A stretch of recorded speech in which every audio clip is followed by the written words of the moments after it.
Sound test, sound test. JDCC should start at 10 a.m.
So if we can have your attention, please. Thank you.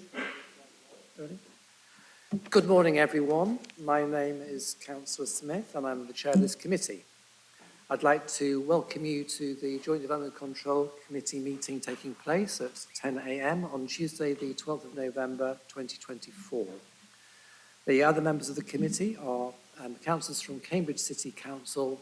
If you'd just like to make yourselves known. Councillor Bajent. I'm here. Councillor Florbert. Present, is she late or? Councillor Pora.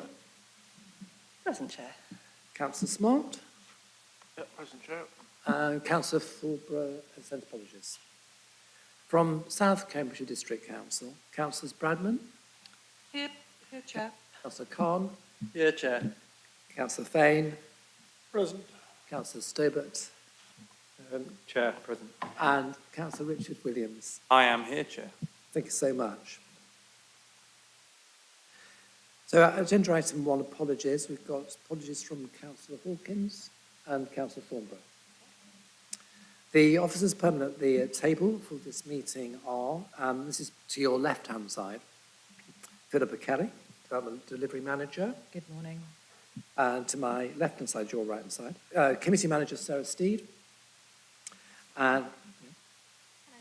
And producer James Goddard. Good morning. Just some housekeeping matters. Can I just remind you that the meeting on the 20th of November will be held in person at Camborne. Agenda item 2. Please could councillors advise if they have any declarations of interest and also identify which agenda item their declarations relate to. I understand Councillor Williams, you've already declared a pecuniary interest? Yes, Chair. It's item 3 because I'm an employee of the university, so I'll be leaving for that one and I will come back for 4. Thank you so much.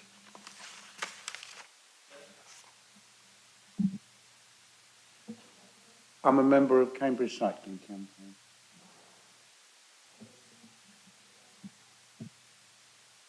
I just add something, Chair, because I did want to ask a question about faith space in the respective development, or I may do. I just wanted to note that I'm a member of St John the Evangelist, Waterbeach, and also sit on the Parochial Church Council. So I'm wrapped up in diocesan affairs to some degree.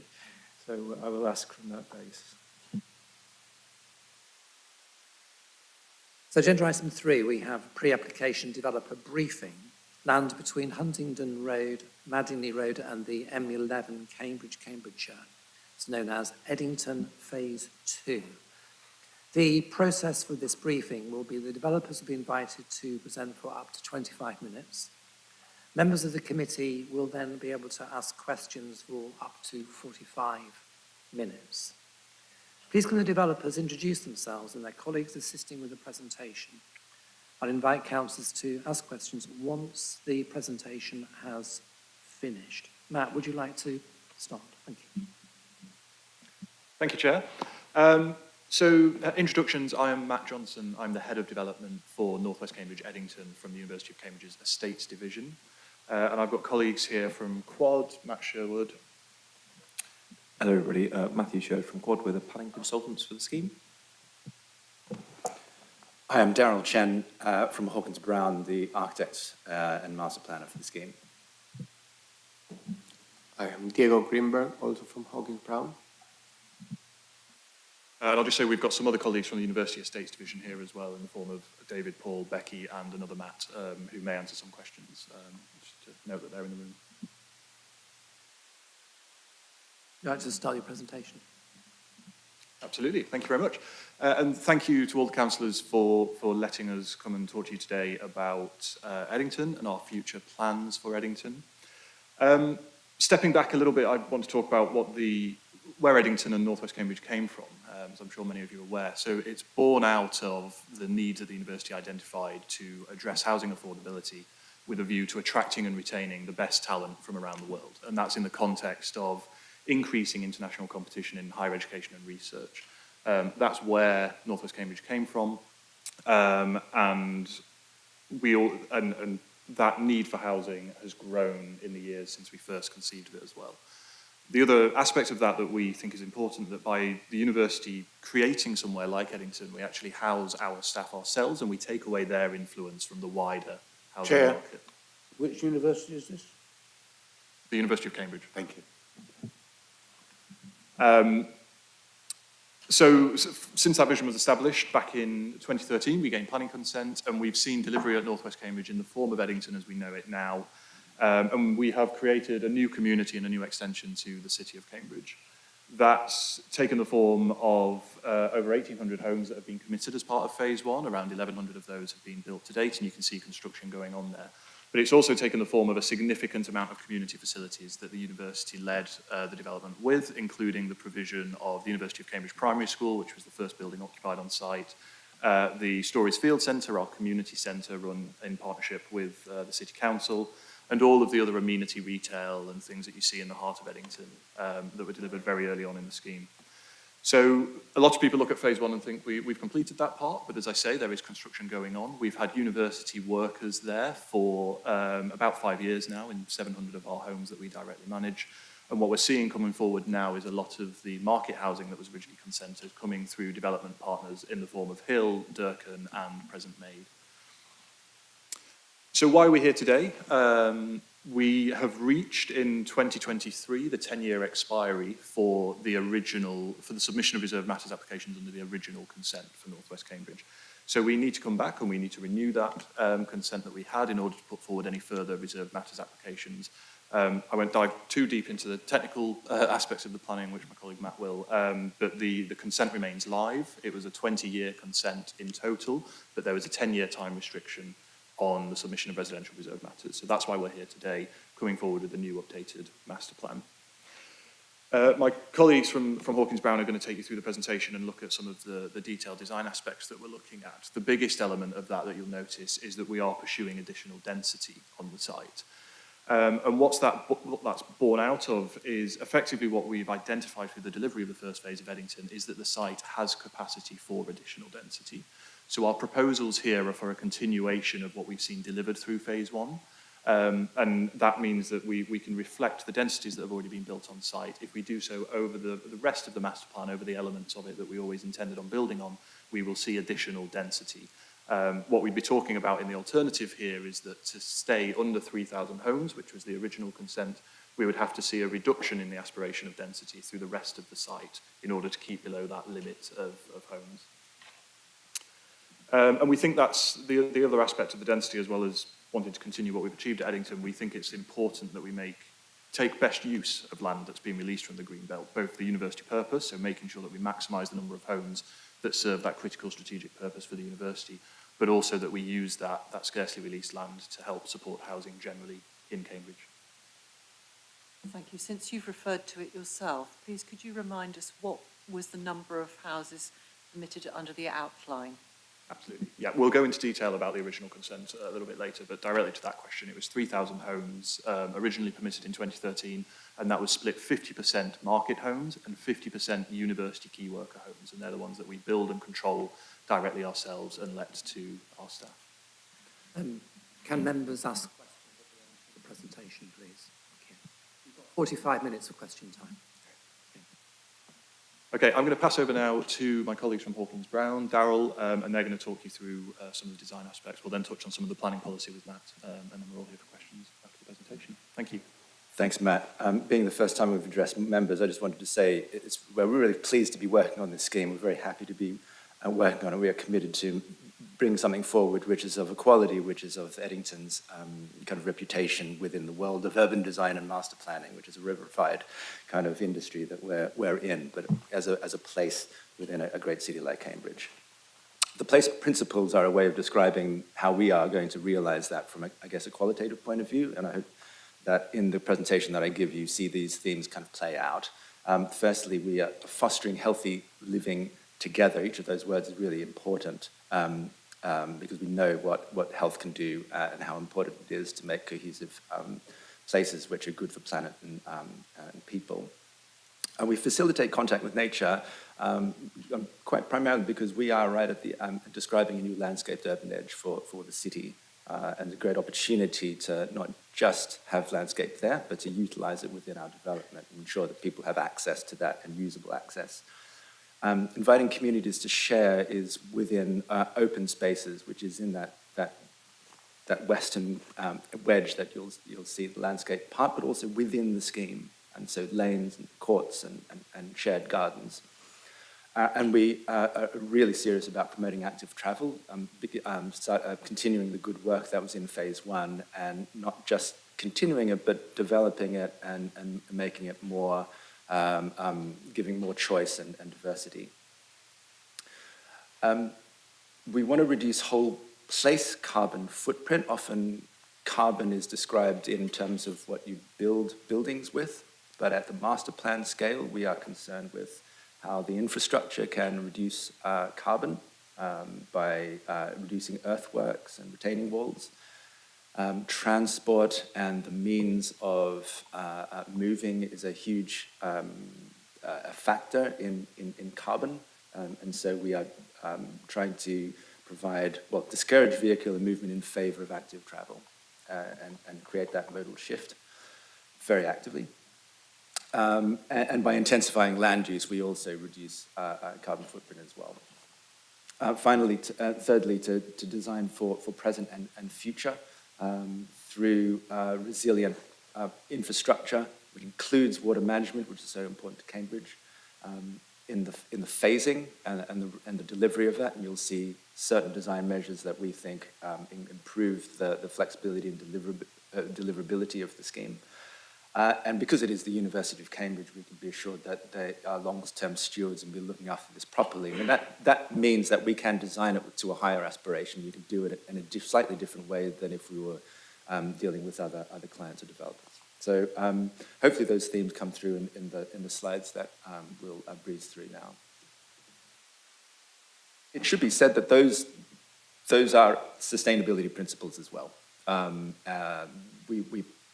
They are one and the same, but there is a wider sustainability strategy that sits behind this, in which all of those topics on the right are covered, and colleagues from Max Fordham are busy at work doing that with us throughout the design process. Let me talk you very briefly through the context. You can see the phase 1, which is built out, and it's built out a little further than this, being a little bit dated. We are contributing to the consolidation of an urban quarter, which is both distinctive and separate from neighbouring communities in West Cambridge and Girton, but integrated into the rest of the city through its connections, through its movement network, and in its sharing of social infrastructure. Here you can see the plan, which quite clearly sets out what is the demise of phase 1 versus the future phases of phase 2, which are predominantly to the northwest and some to the east.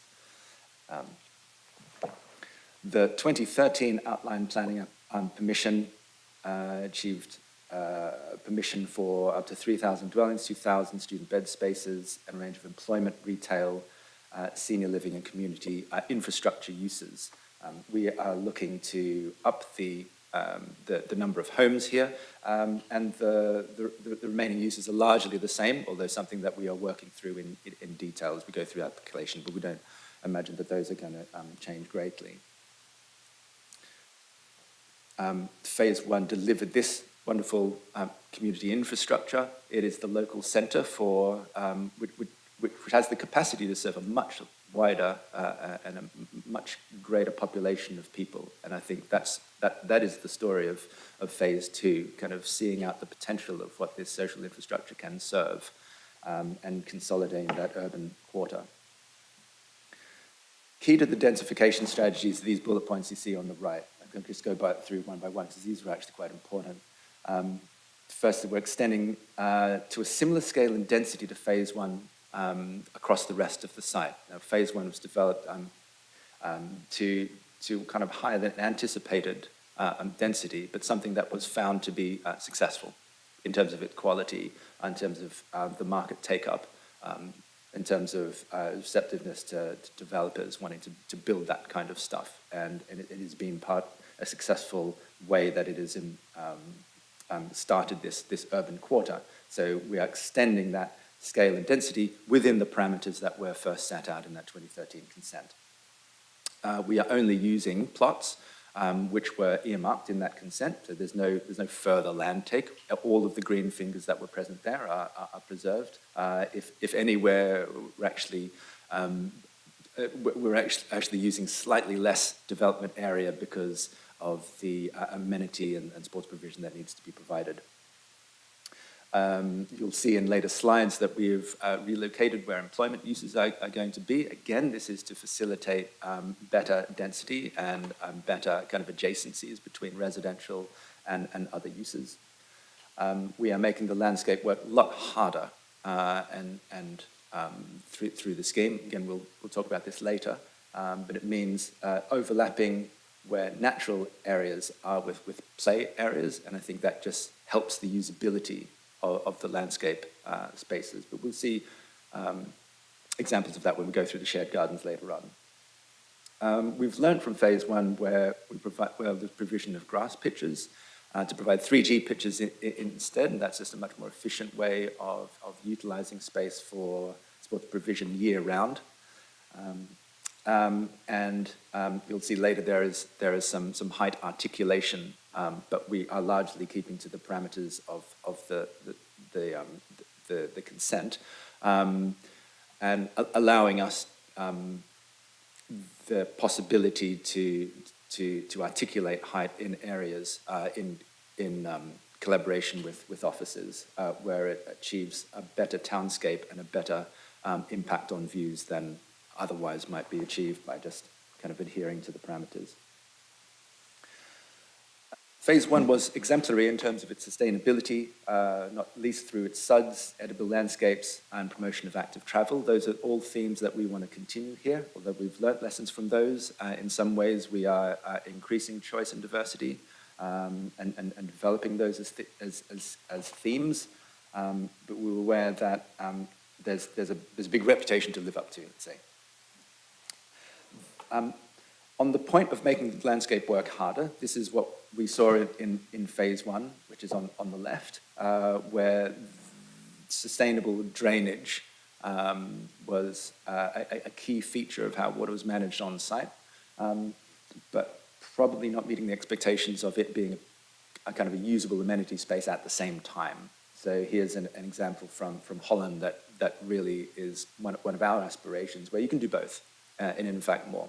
And both sides of the swale feel like they're connected, kids can play there safely, and it does the water attenuation job as well.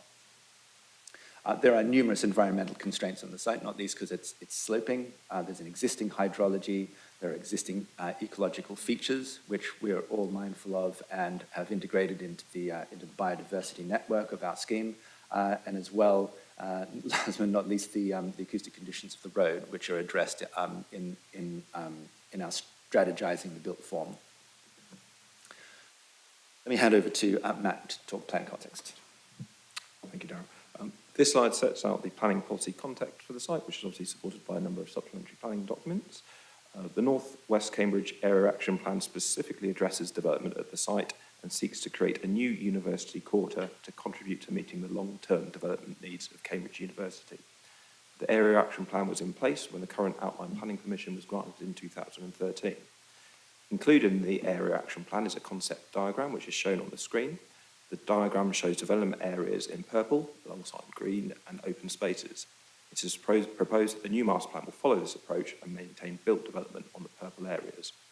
The Area Action Plan identifies a range of uses for the site, comprising housing, including 50% affordable housing to meet the needs of Cambridge University and college key workers, student accommodation, employment and academic uses, as well as community facilities and a new local centre, much of which you will have seen in the images presented. The current Cambridge City and South Cambridgeshire local plans carry forward North West Cambridge as a major development site, and the emerging local plan also identifies North West Cambridge as a development site and recognises the potential for the site to accommodate additional homes through changes to the dwelling mix and appropriate intensification of development areas that have yet to be built. Thanks, Matt. Am I okay to move that slide on? I'm happy to come back to it kind of later. In fact, I have hard copies. Would you like a hard copy of the presentation? Yeah. Do you want?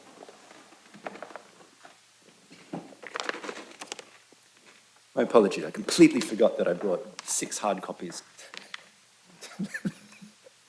My bad. Anyway, there'll be question times that we can come back and flip through that. Let me press on because I'm aware of time. The final 2 sections are site-wide strategies, and then we'll look to our emerging scheme. And I should have said at the outset that we're pretty much in the early stages of our design work. And so the majority of work has been at this kind of setting of strategies out, and we're happy to kind of come back and talk about details as we progress the scheme in coming months.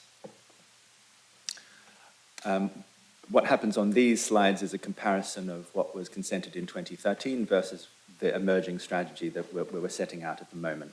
And I will whiz through these, but you have the hard copies, and we're happy to come back to any of these points. Green fingers were a big feature of the 2013 consent, kind of stretching that landscape and giving more access to landscape for people who live here, as well as creating biodiversity corridors. You'll see there's not a significant difference, and we can talk about the difference, the details of that if you so wish later on.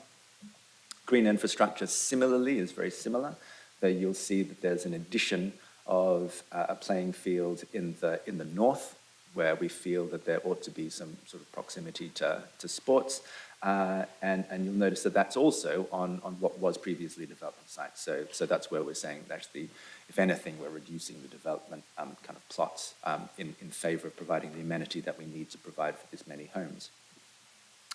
Amenity loops are then the paths that connect each of those amenity areas, knowing that the success of an area is about how it's used, and that these kind of some daily and some recreational routes are integral to the healthy lifestyles that we're looking to promote here. This is a concept diagram of what was the green finger, as they were called in the 2013 consent, where you can see roads and parking spaces, the swale, paths, and some landscaping.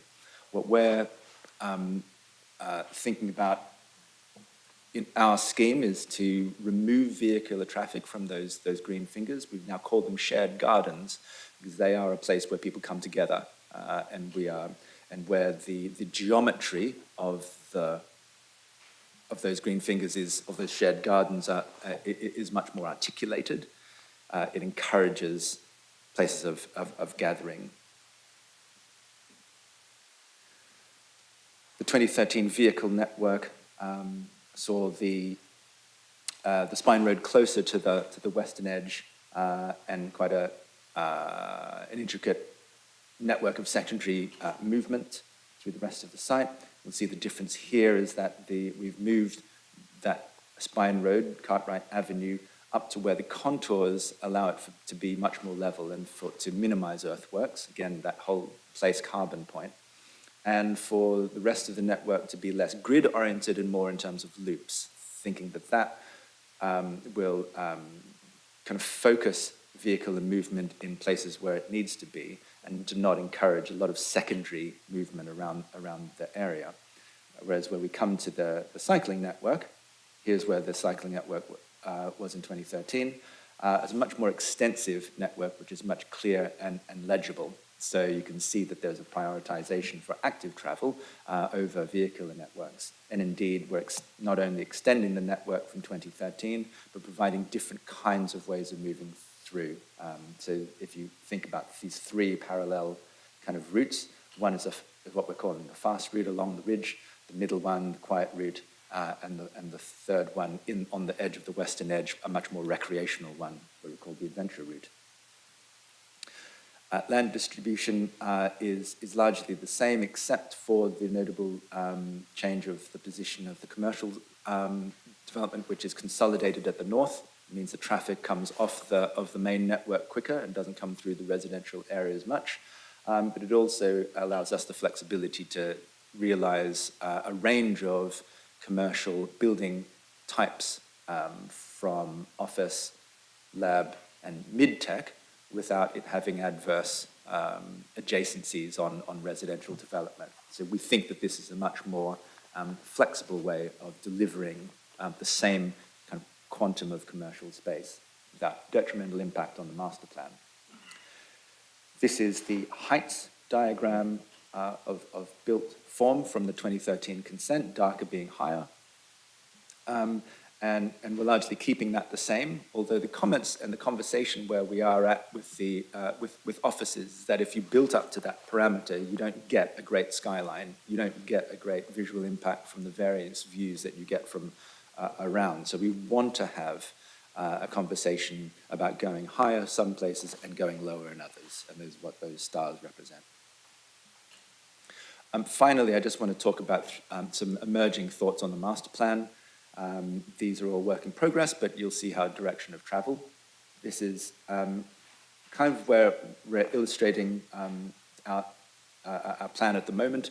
And so you can see those shared gardens come through, the primacy of landscape as a determinant of form, the looped vehicular network. And this is testing currently up to 6,000 homes, include across existing and future phases, which includes which is to the same split of 50-50 to key worker housing to market. And largely the other quantums are remaining the same. So you can see that the theme of facilitating contact with nature is realized through these shared gardens, which come up through the western edge throughout the site. That the amenity loops are still featured to create connections between primary areas of amenity. Those three ways of traversing the site through active travel, the fast route, the quiet route, and the adventure route are present in the illustrative plan. And when we zoom into an example of one of the individual neighborhoods, where you can see that looped access in brown, the bounding of it by shared gardens, and the quiet route kind of cutting through the center of it, that really is kind of the archetype of the majority of the plots, certainly those that are to the southwest of Cartwright Avenue. We're encouraging community and social interactions through those shared gardens, but also community lanes, which are shaded here, so that no one is far from a place of either nature or open space where they can get to know their neighbors. And this really is something which, where we've seen in other schemes like Marmalade Lane and other places, where you give agency to people who live there. They can create social networks in those kind of informal spaces. So we're not just talking about a street and a plot, but thinking about streets that can be communal places for sitting out, and plots that have sometimes fuzzy boundaries so that people can get to know each other over their fences. So an illustration of what's emerging here, there is a particular addressing of each of the conditions on each of the four edges of the site, and I'll just draw attention to the one on the western edge, just because it is dealing with that acoustic condition. So a more continuous block, although it probably will be articulated in height, provides a barrier to protect, as it were, the rest of the development. We've done some noise testing, and that is an effective strategy. The houses that are situated along there are dual aspects, so they can have ventilation on the west side, but kind of have openable windows onto the east side, and that's a special condition, but something I think we think is worth preserving there. And just to say that the landscape framework is it's as alive as a driver of the scheme as the built form, but Grant Associates are working with us in detail to ensure that levels are resolved, that there's space for all of the things that nature needs to do, and it is subscribing to a kind of an ethos of being very hardworking and getting all of the biodiversity, the amenity, the water attenuation to happen in the spaces that we've allocated. There's a final slide here on public consultation. I'm going to hand back to Matt. Thank you. The first public consultation was undertaken in September and October of this year. Events were held at a range of locations across the city, including on the site at both at the Parkrun event and at the community centre, as well as more city centre locations and webinars. There were over 500 attendees in total across the events. Information was presented relating to the initial vision for the scheme, the ambition to increase the number of homes, the ideas for landscaping and active travel routes, as well as sustainability principles. Feedback included that the open spaces and community facilities were the most popular elements of phase 1 and the most desired elements in future phases, alongside more sports facilities. There was a strong support for affordable key worker housing, emphasising the need for housing options for university staff. Improved public transport with a focus on increasing bus frequency, reliability and connections, particularly late night services, as well as a request for more variety in architectural styles and materials to prevent the development from feeling too repetitive. The next consultation event is scheduled for early December, with the feedback sort of being constantly fed into the design and technical teams. And there we conclude. Thank you very much. We've given you a lot more time, but it was very succinct. Thank you. Just want to say a few things before I open it to questions, which is it's only been a couple of months since the University of Cambridge and the Council entered into a planning performance agreement. So we're at a very early stage of essentially what will be a series of pre-app discussions. And as was hinted at earlier, we're just looking at this point, we're just looking at setting the strategies for the development. So this is going to be the focal point now for the discussion. And it's an open invitation to the team to come back as frequently as you want to update us, because this part of the process is absolutely essential that we as a committee get to understand what you're trying to do here and give you the feedback. So when it actually comes to planning application submission and the consideration of those applications by this committee, there are no surprises, and hopefully then there will be very little change required at that process. So we welcome this level of engagement. It's the way in which this committee deals with, we get very high quality planning applications and we give them very high quality consideration. And so thank you for engaging in this. It's part of the way in which we want to work as a committee. So no surprises. So in that context then, Councillor Bradman, if you'd like to start. Okay, don't go all together, you'll get us turns. Okay, Councillor Bradman. Thank you very much, gentlemen, for your excellent and time-constrained presentation, but it was very good. Thank you. But what I'm aware of, which is why I asked the question at the beginning, is that this represents a proposed doubling of the number of dwellings on the site. And I know initially your principle was to provide quite large market dwellings. I remember on an early site visit, some of the dwellings that we looked at were, quite big family homes.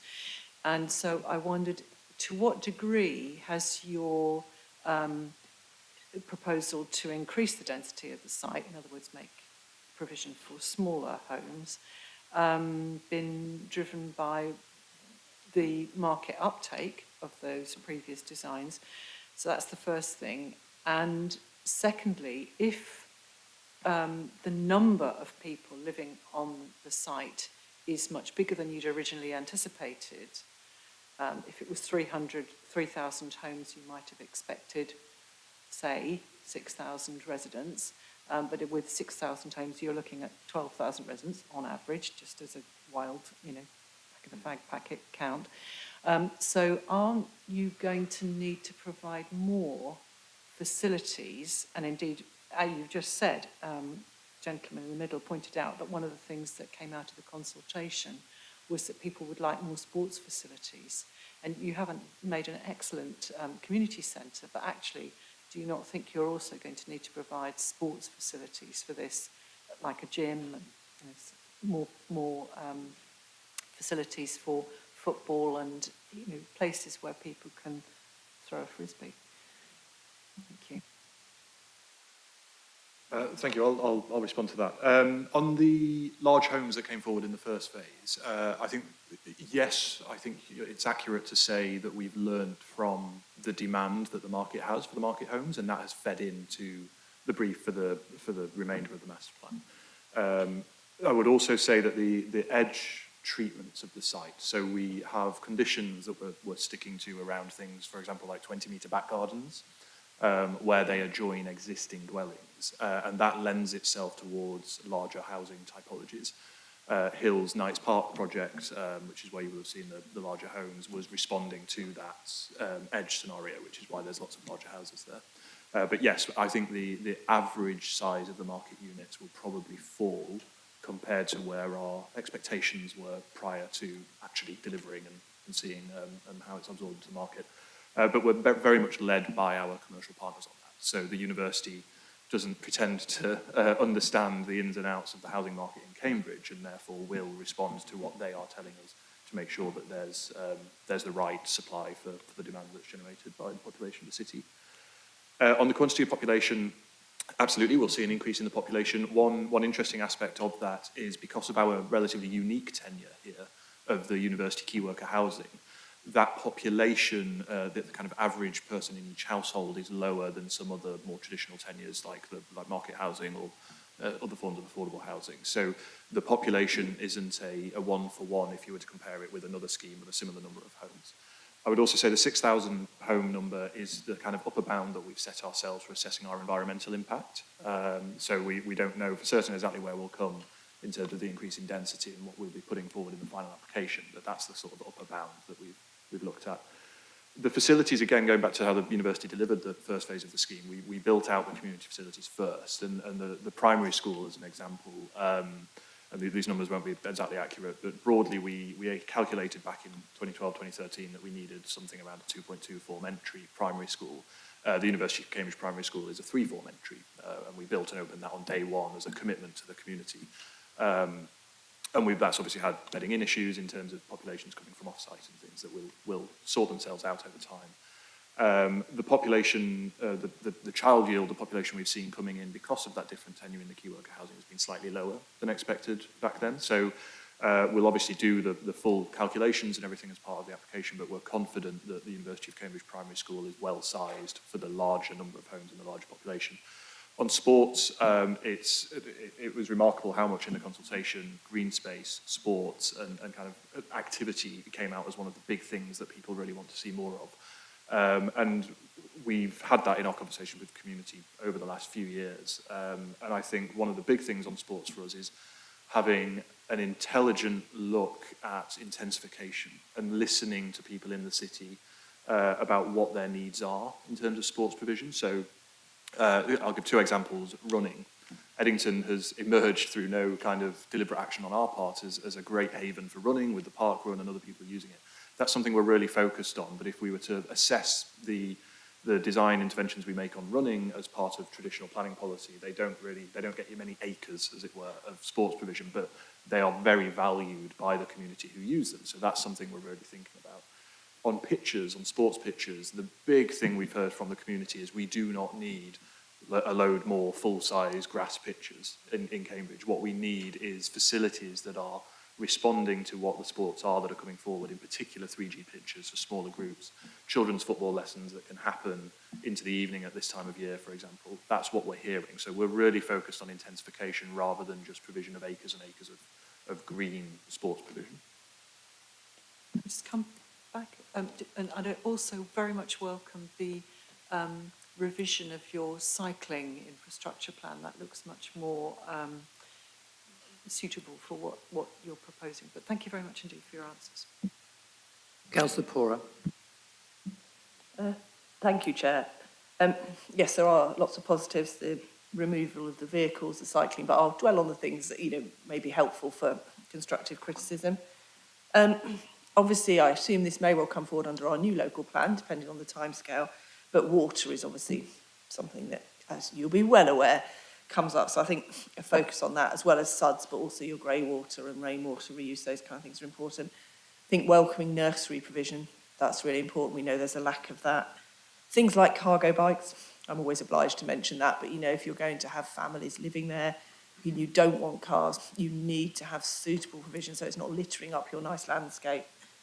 I was interested about the different active and quiet routes. I think it's important that they match the desire lines, just so you don't have people walking their own path through your nice landscaping, because that you see it everywhere. When it comes forward later, it'll be interesting to see how you want to manage the density. Are you wanting to jump to 8 stories, or are you just going to build more at 6 stories? So I think we don't have that yet, but I think that's something committee would be interested in, as would be things like single aspect homes, which we obviously have real concerns about in terms of climate and resilience and just the living experience for those people, particularly key workers who maybe can't afford to have backwards running air source heat pumps to cool their houses down. When you say making landscape work harder, that always worries me a little bit, because you can just end up with a sea of mud.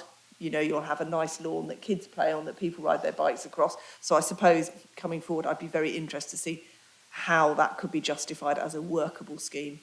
It's like these people who say, let's have a lovely green wall, and I keep saying it's then a dead wall. We need, I think it would be interesting to see your justification for how that could work, with some real examples from elsewhere. And I think green infrastructure coming in early. We saw some examples in Hackney where they put the trees in before they built anything. So actually, by the time you roll out your concrete buildings, or hopefully maybe not concrete, that infrastructure is already there and existing and much less liable to be damaged. And I suppose, dare I say, it's quite a male team at the moment. As Councillor Brand said, gentlemen, I would urge a diversity of views, because I think, again, we saw some examples in London of beautiful flats right next to a canal with no fence.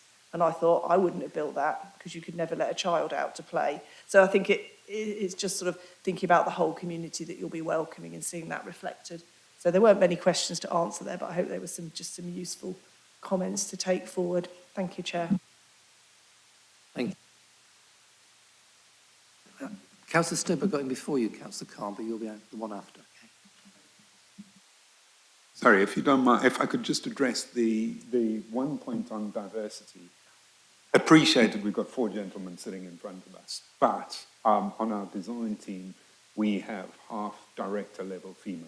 So just rest assured, perhaps we could have considered that more carefully, but it is being well considered. Thanks. Thank you for that reassurance. Councillor Stibber. Thank you, Chair. So I've got a range of things, like Councillor Porra's series of comments, and maybe just some outline questions. But if I might just start with the relationship with adjacent communities, and if I pick up on Girton first, and also reflect on perhaps where Darwin Green fits into this as well, and then looking south to West Cambridge. So it's a little anecdotal, but one of the discussions I had at the Girton Feast this year was about, and it was repeated, about different, if you will, arcs of interest that are developing within Cambridge. So you might live in, for example, Histon and Impington and wish to travel to West Cambridge, and meanwhile use nursery facilities in Girton. So there are different, in a sense, desire lines building up in Cambridge as we develop the periphery, and people are choosing lifestyles that actually have some implications, for our existing communities, but for our new communities too. So, for example, if I could just focus in on one thing here, which is the route that takes you down Girton Road, Cambridge Road, and then into Eddington, and then maybe on to West Cambridge. A lot of people cycle that. A lot of students come out of Girton College and then head down the Ridgeway. They absolutely love it because they can go to Sainsbury's. It will take them through West Cambridge, and then they have options for going into town as well. So it's not present on the movement map that you kindly presented us with. I just wanted to make sure that those links, which will not necessarily bring these communities together, but serve these desire lines, does exist. Now, I know, Matt, you've been talking to folk in Girton, and Girton is not a separate place to this. It has a distinctive character, and bear in mind, quite a lot of this new development will be in Girton Parish, and I think the feeling amongst Girton Parish Council certainly, but residents and the people who are working on the neighbourhood plan is that there needs to be that kind of relationship. Very different communities, but can we create a bridge between North Girton, this southern part of Girton, south of the A14, and what exists in Eddington? So I think links are good. If we look over to the western end of the movement map that you've provided us with, coming across kind of Weavers Field over A14 to Huntingdon Road and then into Eddington is yet another route that we should be considering. So just focusing on the movement within the development, I think permeability is a very important thing for pedestrians and cyclists, and it's not apparent there's good permeability from this map, but that's something that we might consider, and it would be very helpful, perhaps going back to my kind of northeast to southwest desire line I started with, to propose a few use cases for people using active travel for commute, for example, from within Eddington going other places.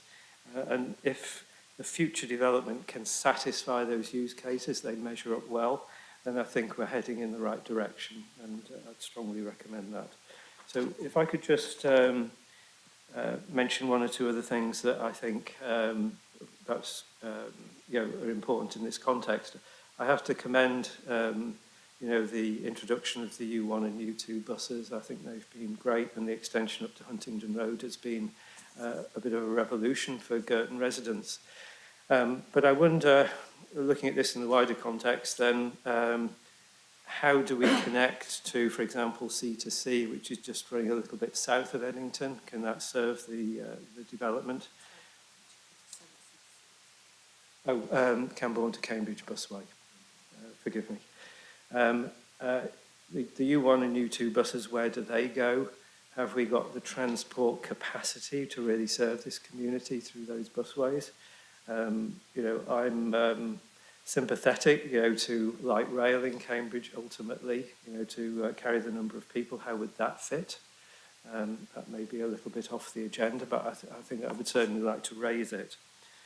And then just to finish, we see Eddington as something of an exemplar. I think the introduction of infrastructure very early in the development, the provision of the primary school, were in their way exemplars. But district heating, I know, has been affected by grid connectivity, and I think the kind of secondary water scheme, the big objectives for water, have been affected also by other legislative requirements. And I'm hoping that as the development continues, that those issues can be resolved. And district heating is, very much on the agenda, but based on natural gas, I'm not sure. Can we be considering maybe some more advanced alternatives to that in due course? So, sorry, that was a lot of stuff, Chair, forgive me, but I hope that helps.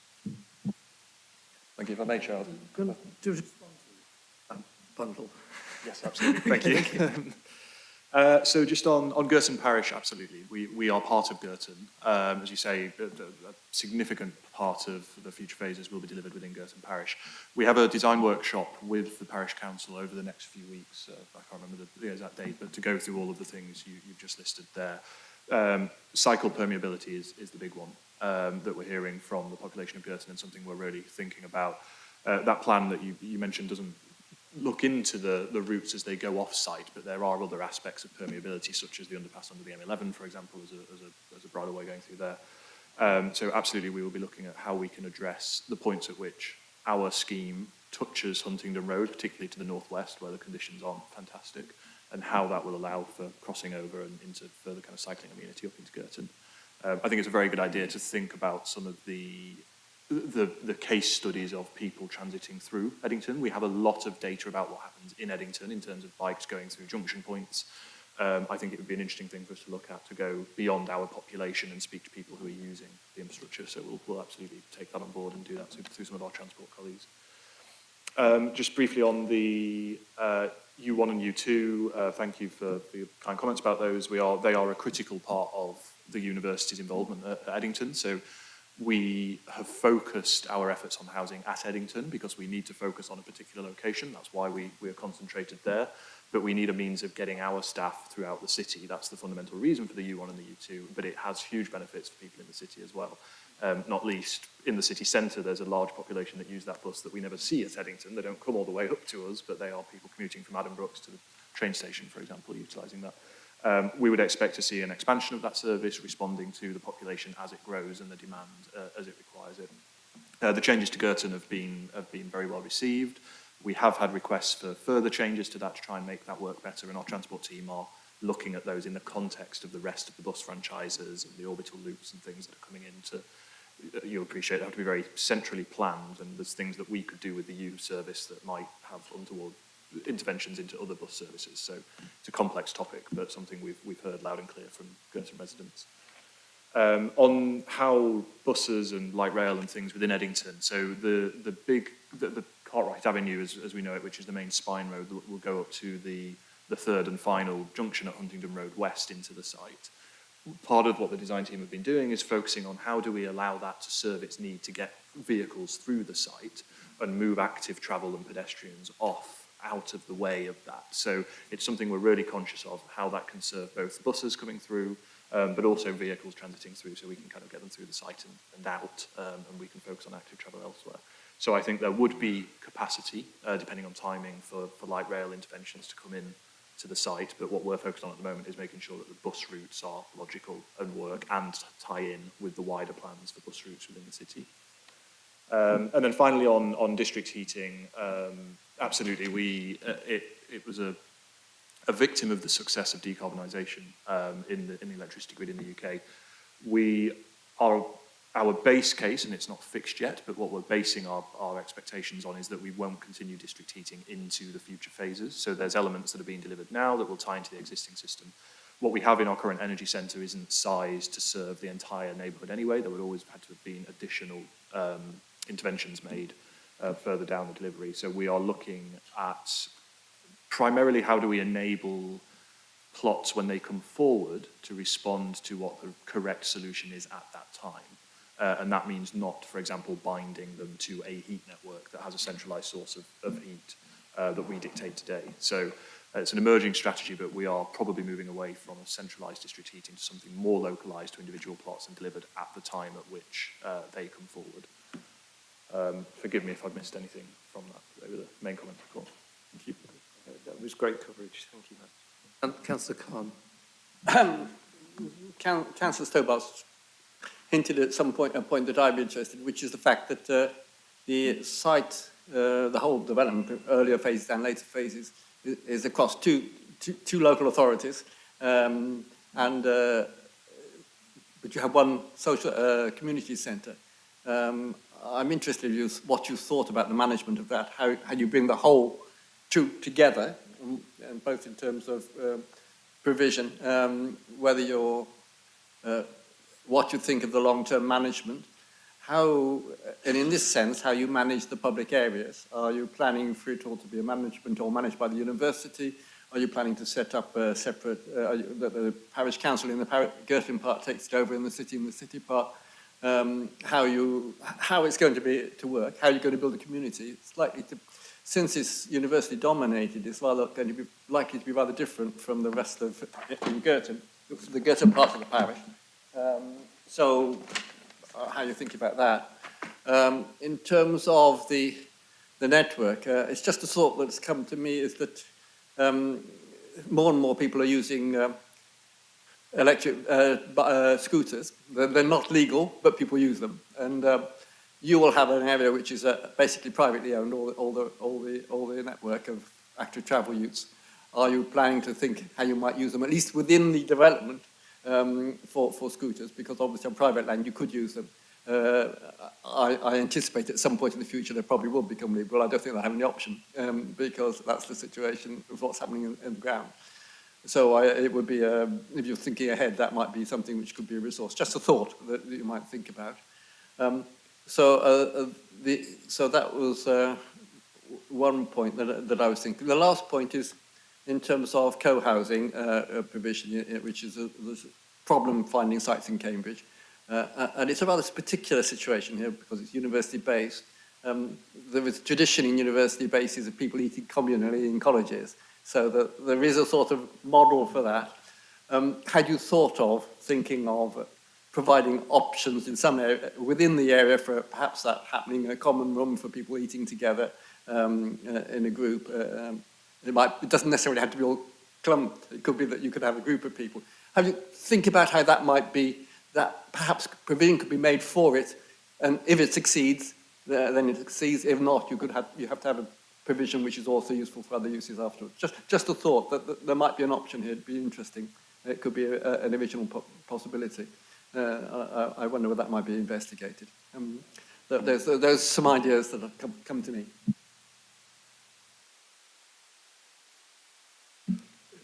Fascinating ideas, thank you. To respond to some of them, so on the estate management, the university will retain management control of the entirety of Eddington for the long term.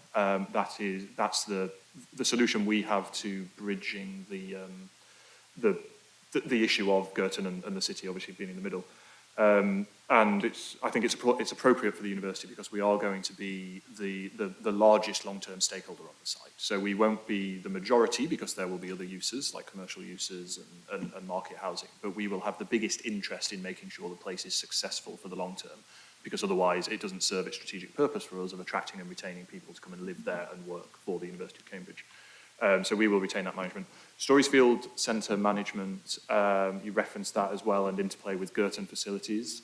So I should mention now that there's a live discussion going on at the moment that could see the university taking sole control of the Storiesfield Centre, subject to a community access agreement. So we're in discussions with the council at the moment about that. That will see a continuation of the current activities at Storiesfield, but under a university management structure rather than a trust management structure, which is what it is now. In terms of its interaction with Girton facilities, we've had some of those conversations with Girton Parish, and I think some of the really are around, but one, just as an example, one of the conversations we've had is about performing arts. And rather than spending scarce kind of parish resources on upgrading your community facilities to enable performing arts, well, why don't we use Storiesfield Centre for those things, and we can send some of the other community activities that would happen at Storiesfield up to some Girton facilities or Darwin Green as well over the road. So we're having those conversations, and I think the key to that is a continued dialogue with Girton Parish councillors. On scooters, I came here today on a Voice scooter. We think they have quite a significant implication on how we think about transport planning and last mile, in particular for us thinking about our Cambridge West site and how people get between the two. They're quite a significant thought process in that. Private scooters, we can't speculate on how the law will change and how people will use them in the future, but certainly for the higher scooters and things like that, we do make provision for them on our estate, and we think they serve an important purpose in sustainable transport. Co-housing, fantastic point. I think one of the big things we're focused on in terms of our key worker population here, and that does it then expand onto the market housing, is making sure that people feel a sense of community, and whilst they've got their unit and they live in their apartment or their room in a shared apartment, they really live in the community and they take advantage of the different facilities we have there, whether that's Storiesfield Centre, the Postdoc Centre, or other facilities that will come forward. Co-housing, examples like Marmalade Lane, I think are fantastic and are focused on primarily long-term ownership. I think where it gets interesting is we have a transient population. That is the purpose of the key worker tenure, and we have rental accommodation, private rental accommodation at Eddington as well. So some of our thought processes are how do you achieve the benefits of co-housing and the community cohesion without having that long-term investor who can do the co-design beforehand. And I think that's about having a good landlord in the form of the university and others who can think about providing those community facilities for the benefit of the whole site, where you're not going to necessarily have the investment from the individuals living in the homes to do it. I think it does need further intervention by the landowner to try and succeed with those. And co-living is a example similar to co-housing, which is something we're thinking about, where people live more in the building and less in their unit, for the benefit of community cohesion, but also for the kind of inherent affordability of those units for the people living in them. Thank you.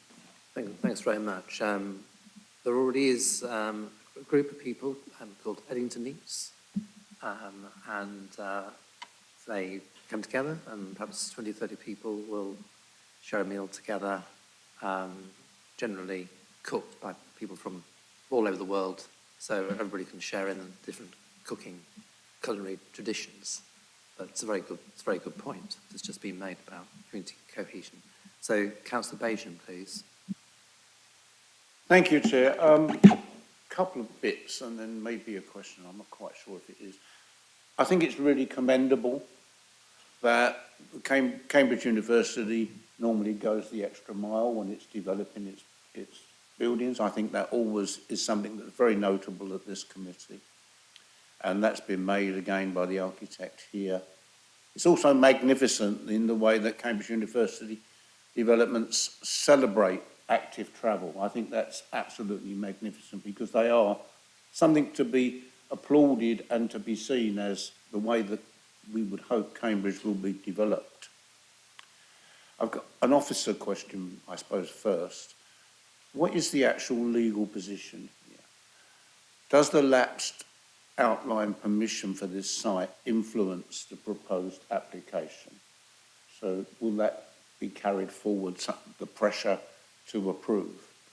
And then I'd like to ask, whilst there may be discussions and concerns about the subjective interpretation of the term social housing, we've had this debate and it's been accepted that it will be done this way. It's great that you go to 50% instead of to the 40% that we would expect if you were building traditional social housing.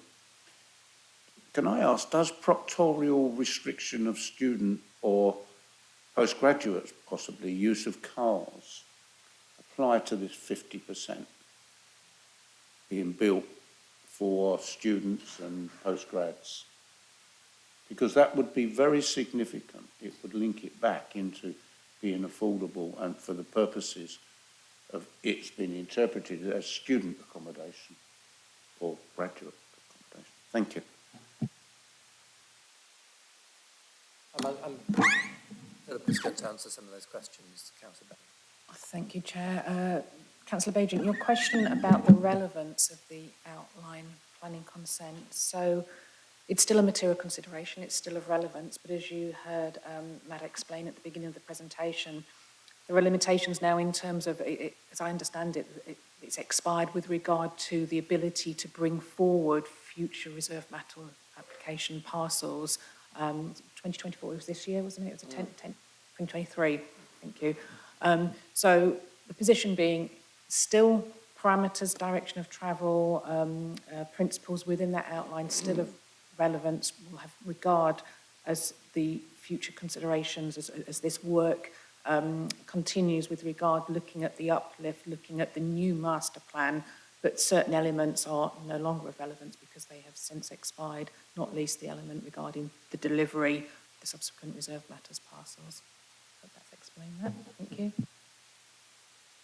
Yeah, and I think the point is, Councillor Bajan, is things have moved on, and certainly the emerging local plan is identifying phase 2 for densification, because it is a greenbelt release, it's in a sustainable location, and we really should be looking to make the most of that land, otherwise we're spilling over into, unnecessarily spilling over into greenbelt.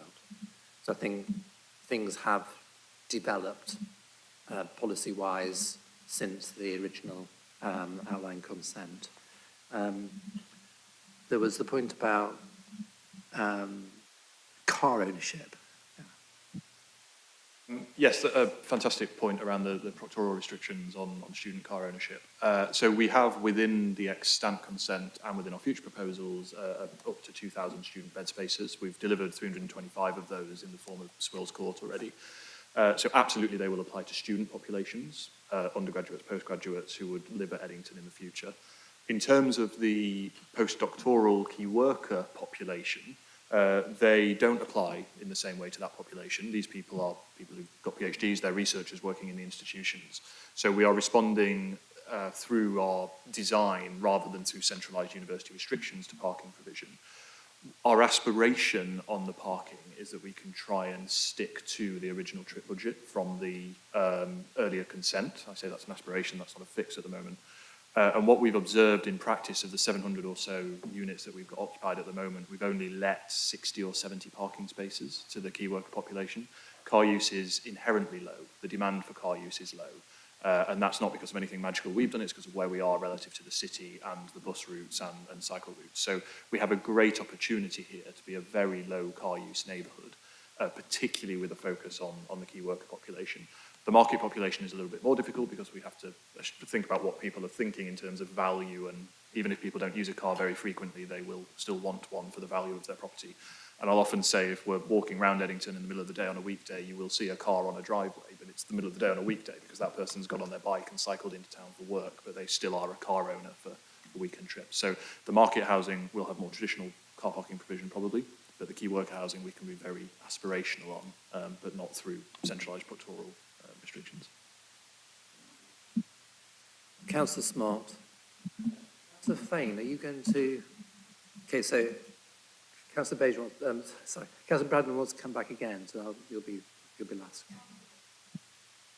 All right, so Councillor Fane, you'll be next. I'm ganging you. Councillor Smart next, okay?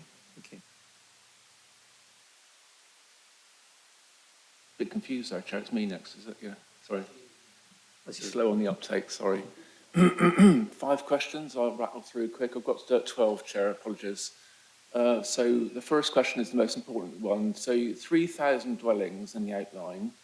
I understand it needs to go up to, or could go up to 5,000. So that's a 66% increase, quite a big increase. So the first question is why the increase? Second question is consultation. So I understand you went to Storesfield, University Centre and Line Yard consulting. How many people turned up? Do you know the numbers? 3, activity. So it's been mentioned already by colleagues here. As far as I know, there's not a single pub at Eddington. I mean, I'm not a drinker myself, but I like to go to the Free Press for a ginger beer and a takeaway or a sit down or something. You don't have it. Isn't there something missing there? That leads me on to another part of that question, which is that I understand you owe us a swimming pool. It's overdue from June this year. Otherwise, you need to give us the money. So that's £600,000 or so, give or take. 4 of 5 is, I once said to one of your colleagues that I felt this could be a student ghetto, which she didn't like. Now, do you look at who lives in Eddington? And if you did do that, it'll be interesting to compare inhabitant sort of diversity with the rest of Cambridge or parts of Cambridge, because we do that in Cambridge as a city council, and we have a lot of data on that, and it could be useful to you. And finally, where's the water coming from?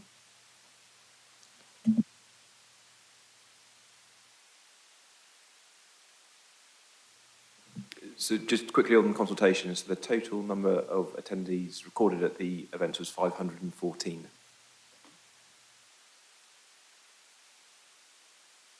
Sorry, taking these in a strange order. On the swimming pool, I'm happy to respond. I don't know if officers want to say anything on that as well.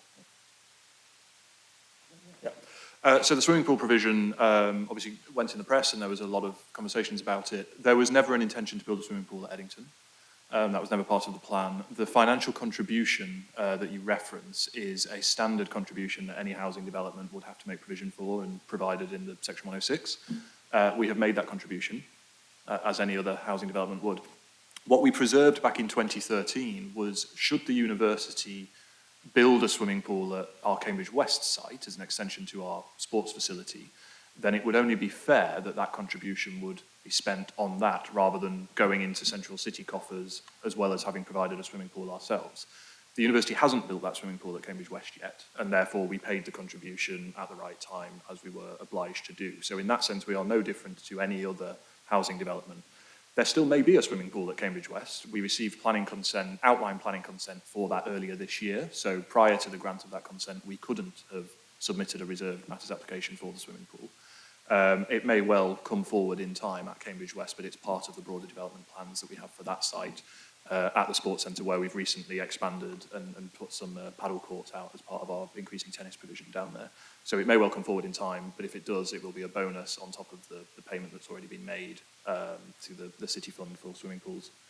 On why the increase, so we think, well, first of all, there's a significant shortage of housing in Cambridge, and so where we have land that is available for development, we think it's appropriate to maximise that within sensible bounds, and we think that's the level of development that we're proposing here. That's from a city perspective, we need more homes, and from a university perspective, we believe we have more demand for the key worker housing. And to any extent that we're not meeting that demand ourselves at Eddington, they are going into the housing market in Cambridge and increasing the demand for that short supply of housing. So we think it's appropriate to do that. This term, we are conducting a full housing needs assessment. So we're surveying all university and college staff and getting a deep understanding of their housing needs. And that will be a lot of quantitative and qualitative data that will flow back into our plans for this and will form part of the ultimate planning application. On a pub, there isn't a pub at Eddington. There is the Astronomer, which is a restaurant that you're very welcome to go in and have a glass of beer rather than eat. And that's been very successful and is run by a local chain who do these kind of things very well, and the rest of their enterprises are mostly pubs. We've also got the roof terrace at the hotel now that's recently been opened, which again has been very well received by the community. They serve pizza, but also alcoholic drinks and non-alcoholic drinks, so that's been used a lot during the summer. We do have a unit that we refer to as a food and beverage unit on the Market Square that we are preserving for that use. But you'll appreciate economic circumstances over the last 5 years and continuing today, it makes it very difficult to find someone who can spend the money to fit that unit out and occupy it sustainably. But we still have that unit held back for that purpose. We're not going to change it to some other retail unit. Who lives at Eddington? We do have data on that. In particular, obviously, we understand deeply who our key worker tenants are, and they are a different population to the average around Cambridge because we've concentrated them in one location. So where they might have been more dispersed throughout different communities in Cambridge, we have them in one place. So if you were to assess the number of PhDs per postcode, for example, Eddington is going to come very high up on that list. That's deliberate. We've done that on purpose. And then the market housing, the population there, I think, will be reflective of the types of people buying market housing in Cambridge. And that will vary based on the size of the unit, but will broadly be reflective of new build purchases within the city, I'd expect. I would also add that in the form of Present Maid of Eddington, in the first phase, they are bringing forward 373 build-to-rent homes. So they are going to be purposefully designed, professionally managed rental homes, very different to some of the secondary rental stock that's in Cambridge at the moment. That's going to introduce a further different demographic to who will be living at Eddington. I expect that will be a younger population with lower affordability compared to the people who are buying the houses, because the rental stock is inherently affordable because they don't have to save up for a deposit in order to purchase it. I think I've addressed each of your questions. If there's any more. Water, sorry, of course. Come back. Sorry. Well, I'll be fair to the speaker, because the first thing I was going to say, you forgot the water, but you didn't. So go on, you do that bit, and I'll come back with my other two questions. Sorry, it was your last one, so I assumed I'd remember it. I didn't write it down. So yeah, water provision, absolutely a concern throughout Cambridge. The key point to say on that is this is a large master plan that will be delivered over a number of years. And so when thinking about the site's impact on water, I think it's appropriate to think about when that will be coming online relative to interventions that are being made centrally. We won't be building all of these homes tomorrow. They will be delivered over time.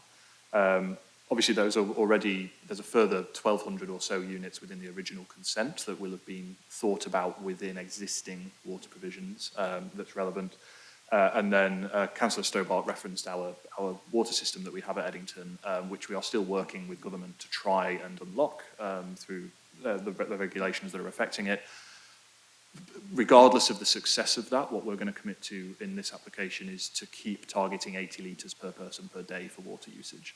That will be either done through a site-wide system and a continuation of what we have already, or we will have to find on-plot solutions to that. But our preference is that it would be a site-wide solution, but that requires a change to legislation. Okay, one more supplementary. We're running out of time, Councillor Smart, so Councillor Fane has to come in next. So I wanted to ask a couple of follow-ups on the questions I already asked. Great. Is that possible? Be brief. So 2 of them. So on the first and main one, more dwellings. So you said it was sensible, 66% is quite a large increase. Are you over budget on the project? And that relates to the increase in dwellings as related to, as has been already outlined by some other members here, facilities provided. So, more dwellings require more facilities. Less facilities mean it's cheaper for you. Maybe you're over budget. Maybe you're up against it, trying to deliver when you're already spent too much money on it. And secondly, on the swimming pool, so I'm reading from the Sports and Public Access to West Cambridge document. In the event that by the date 7 years from the first dwelling occupation date, the West Cambridge swimming pool is not constructed, completed and open and ready for use, the university shall pay the City Council the swimming facilities fallback payment. I wasn't quite clear if you'd paid that or not. Yes, I'm pretty sure we have paid it. I'm looking to my planning colleagues who will have done the transaction. Yes, we have paid that. Yeah. And then just going back to the increase in numbers and the financials, so assessed on traditional commercial terms, Eddington has not been a financial success for the university. That's a reasonably well-known fact. The increase in density is more financially sustainable. The more homes you have on a site, the lower the per unit cost for infrastructure, for example. So it does improve the financials to try and increase density. That's a sensible thing to do, I think. On amenity and facilities, I referenced that earlier, we overbuilt in phase 1 in terms of primary school spaces. We have the health facility that we're talking to the NHS about at the moment to get that occupied. That will be sufficient for the population we're talking about. So we're very confident and we will ensure that the facilities that are required for the increased population are provided as part of Eddington if they haven't been already. And I think I've covered each of your points there. Sorry if there's one more. No, that was it. I mean, but, it was a rhetorical question. I'm sorry, Chair, I'm taking advantage here, aren't I? But I won't take too you are long. Actually. But, I won't say any more. I think I've made my point. Thank you. Yeah, I mean, I think what we say, we come back to Councillor Bagin's remarks about we're really privileged to have the University of Cambridge developing in our city because they put all the advanced infrastructure in. They act as a patrician landlord, which speculators do not do. The complaint on the new estates is that they haven't got facilities. You know, the case of Moorstoke, for example, is the polar opposite of what's happening here. And as a ward councillor in Eddington, I'm talked to residents in Eddington, and the question is, how do you like living here? And I haven't encountered anybody that said they didn't just love the place. So that's kind of completely objective market research, if you like. It is just like unprompted. That's what they say, and it is consistent. So, Councillor Fane, please. Thank you, Chair. I'm going to move to a slightly different point. You referred to height articulation for better townscape and also to views. And when you moved on to the built form, you talked about articulation of townscape. I'm very conscious that this will form the western edge of Cambridge. It will be visible from some very sensitive sites. I was looking at this yesterday from Madingley Cemetery, which is of course internationally protected, and other sensitive sites up the direction. So I think the view, the impact on the view will be very important. I understand why you haven't produced any LBIAs at this stage, but I think it will be important to keep that in mind at every stage. And if you'll forgive me, I mean, if I say that fundamental to what the planning and development process should achieve is the creation of high quality, beautiful and sustainable buildings, you'll recognise where that comes from. You'll obviously appreciate that may shortly be changed. But I hope very much that the developers here will keep that in mind, that this should be beautiful, something that we can be proud of, even if we look at it from the distant views, and we look at not only the height articulation, but also the roofscapes of the new development. I don't know whether that is a consideration you can take into account. Shall I start that response? The testing that we've done for up to 6,000 homes has been on a massing between 2 and 6 stories. For apartment buildings, it's kind of between 4 and 6 stories, and houses kind of between 2 and 3. And so there's already kind of inbuilt kind of variation within that. Where, as you say, too preliminary to have undertaken LVIA, but we've started that assessment, kind of seeing where the views should be taken from. So at the present, we're just reserving the right at a strategic level to vary heights so that we're not left with a position where kind of developers max out their plots with something very flat and unarticulated. And so the conversation with officers is the potential to kind of go up where it helps legibility and variation in the townscape, and the quid pro quo would be that we go down somewhere else. I mean, I think that's sort of the general kind of position where we're at, but we're highly aware that there are sensitive views that's come through consultation and with officers as well. Councillor Bradman, we're running out of time, so... Thank you. Councillor Fane, could you turn your microphone off, please? Thank you. Yeah, just a quick one. It was this committee that actually determined at the time, just immediately after Grenfell Tower, that we were very nervous about having any cladding on the outside of the buildings at Eddington. And we witnessed the result of that as you drive along the M11. It's a very concrete-looking edifice there. So, and given that what came back from your consultation was a wish from the residents that it shouldn't all look very repetitive, I just wondered if you've given any thought, as you have at your apart hotel, for a different finish on some of the buildings so that they look a bit more locales within the development. So I wondered if you're thinking about surface finishing of buildings, because as it is, it does look somewhat stark along the view as you go, and indeed, as Councillor Fane has mentioned, from the American cemetery, it would look quite stark. So any thoughts on that? Yeah, I'll briefly comment and then I'll pass on to Hawkins Brown. I would say in phase one, we are starting to see more variation coming through. So if we think about both the apart hotel, as you say, but also the Rubicon buildings, which are the 5 podiums as you come into the site with different colours of glazed brick, you can start to see there some of the different approaches that people can take while still complying with those facade restrictions. So absolutely, we will see differences in articulation in the design, but I'll pass to the designers to expand on that.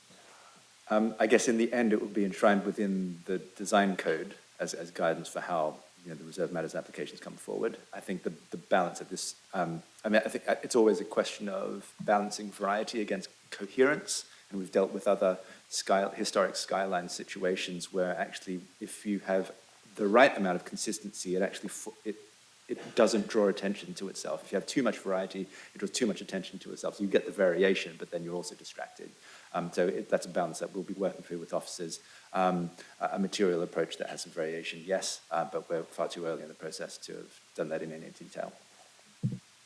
Last thing we want is like interference. I think I'm done now, Councillor Bradman. Okay, so thank you very much for the presentation and the cross-examination you've been subjected to. As you can see, we've got a very lively committee with very wide interests in how these developments are going to be brought forward. There's an open invitation for you to come back. We're very interested in this development. It is an exemplar in placemaking, let's face it. And I think one of the things that we're looking forward to hearing from you is how you're going to address the parameters of constraint on how you bring forward a large number of homes than originally intended on this site, because there are those constraints which you'll no doubt identify when you get around to doing the EIA. So thank you very much. Can we have a break now? Thank you. Yeah, thank you.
themselves, please?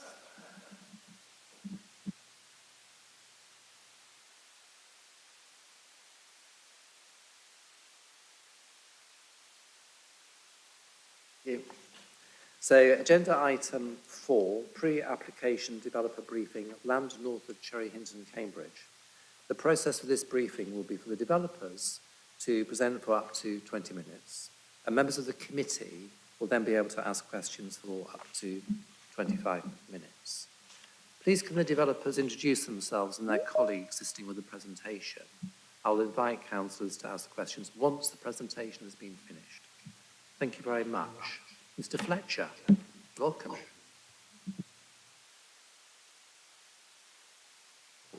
Thank you, Chairman. Yeah, David Fletcher, planning consultant from Series Property. Hand over to Ulrich. Ulrich van Eck, project director for the joint venture between Bellway and Letterman. And I am Daniel Storer. I'm the technical manager from the joint venture. And then Alexis. Hi there, pardon me. My name's Alexis Butterfield. I'm partner at Pollard Thomas Edwards, and we're the architects for the project.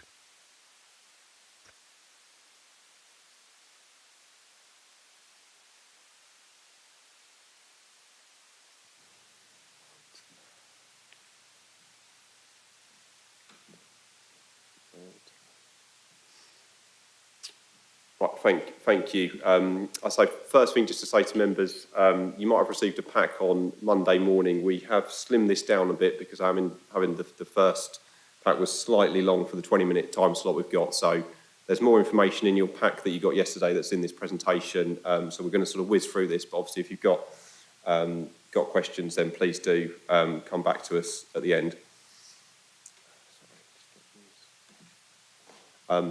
So I'm just going to give you a sort of a brief overview in terms of sort of introduction and give a bit of an update in terms of community engagement that we've done. And then I'm going to hand over to Alexis, who's going to talk in a bit more detail about the design proposals and in particular RMA 5, which is the next phase of Land North Cherry Hinton that we're here to speak to members about today. Very briefly, I'm sure everyone probably knows where the site is, but just for everyone's benefit, Land North Cherry Hinton or Springstead Village, immediately adjacent to the southeast of Marshall's Airport, as shown on this plan, and RMA 5, which is the parcel we're talking about today, is right in the heart of the site and is a phase that we're excited to be bringing forward. This plan is an old opportunities and constraints plan that we did right from the outset.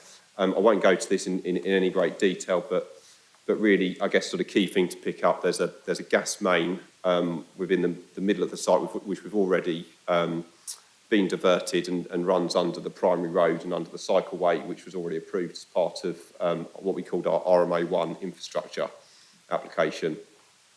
This slide just gives a bit of an overview in terms of where we're at the site overall in terms of phases. So just to point out what we call RMA 3, that was our first residential phase. That's what we're busy on site at the moment constructing, if any members have been down to site or driven past site recently. Adjacent to the Cherry Hinton roadside. RMA 2, which was our sales and marketing arena, that was fully constructed and opened last year. Sales have been going relatively well. And then on the other side of the site, we've got what we call RMA 4, which was a reserve matters application for 136 houses, which we got reserve matters consent at this committee last year. We haven't started on site with that phase yet, but we're looking to commence with that next year. And then what we're going to focus on today, which is RMA 5, which is 292 houses, 9 custom build houses, but quite critically in terms of the overall development also includes the local centre, so all of our retail space and our community centre.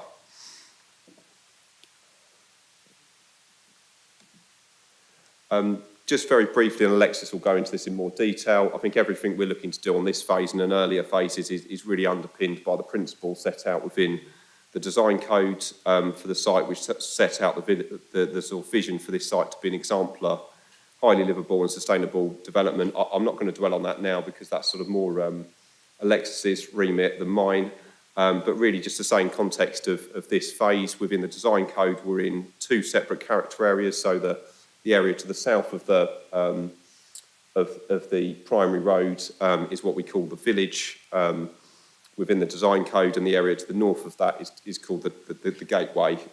Alexis will potentially refer back to this in a bit more detail in his presentation.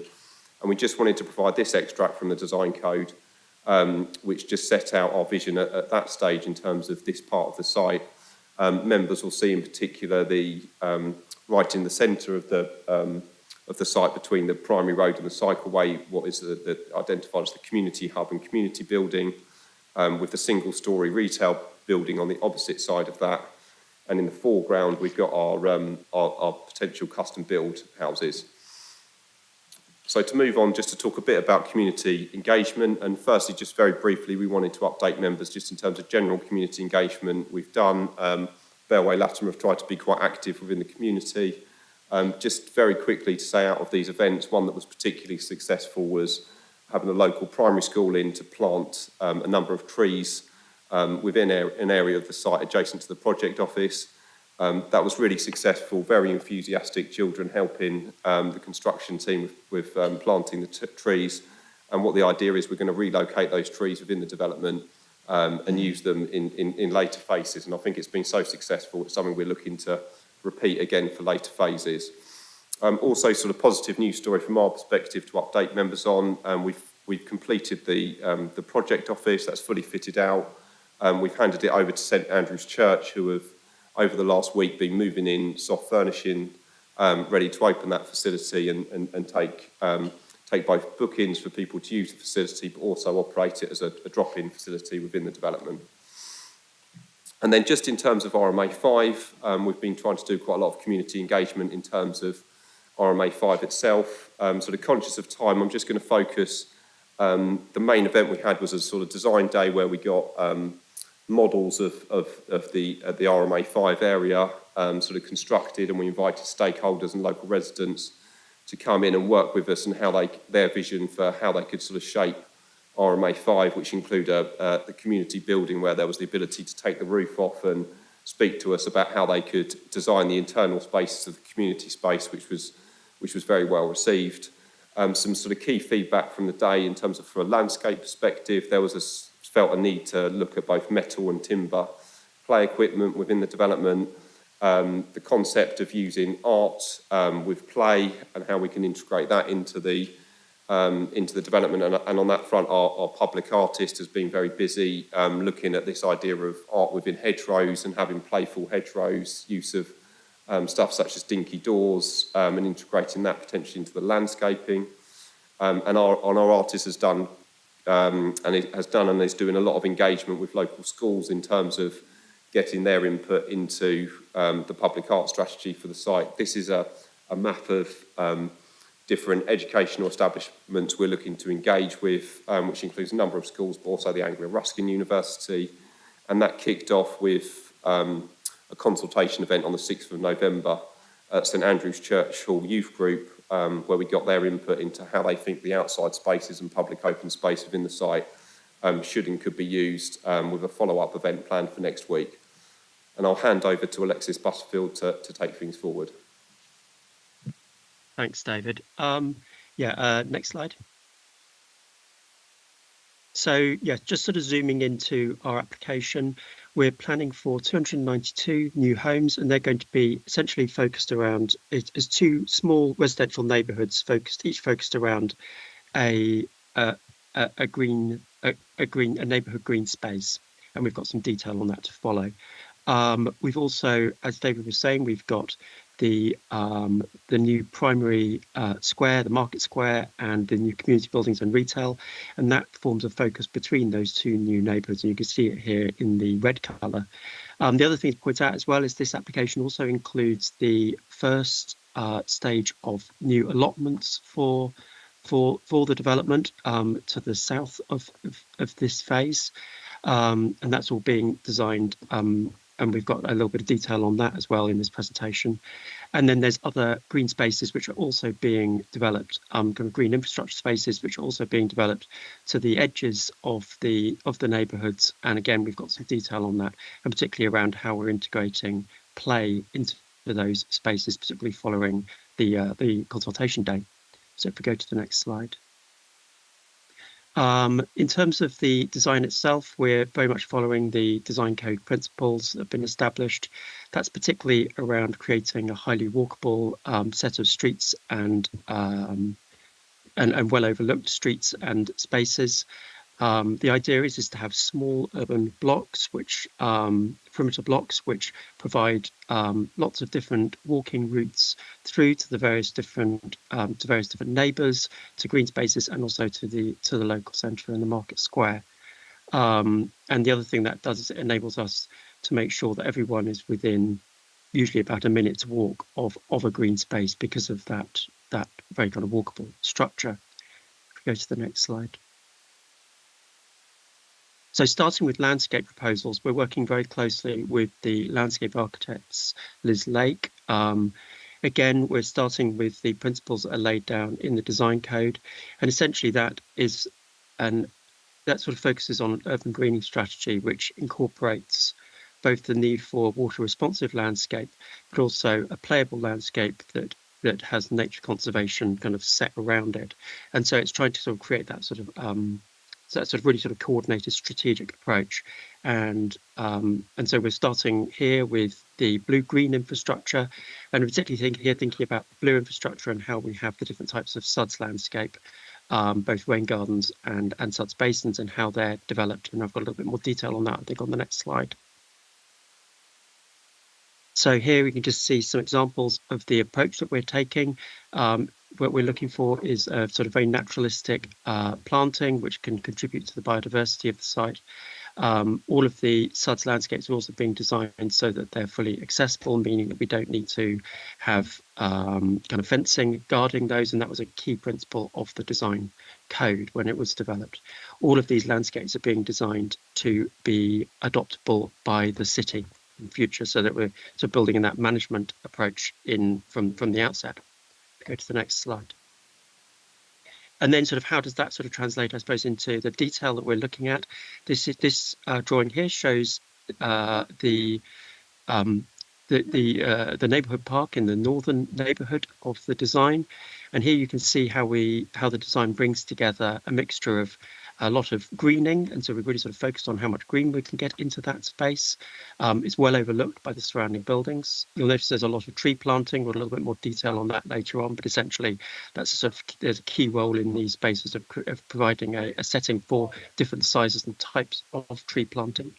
We've got a walking route that runs through the spine of it, so that you can, and then that accesses onto both green spaces and playable spaces, but also both informal and formal play equipment. And as they were saying, that it also incorporates things like a combination of formal sort of metal kind of play equipment like swings and things like that, as well as more naturalistic play, and also play on the way as well. We've got a bit of detail coming up from the artist looking at that play on the way sort of structures. Go to the next slide. And then this just shows similar design for the southern neighbourhood. This is a slightly smaller space, but just to point out there are other green spaces just nearby, so everyone's very close to nature. But again, this incorporates that combination of tree planting, green soft spaces, bit of parking and play. Go to the next slide. And then this just shows a section through one of those spaces, just sort of seeing the sort of different heights of planting that's envisaged. And as I say, this sort of very sort of naturalistic response, and also incorporating then those different play structures. If you go to the next slide.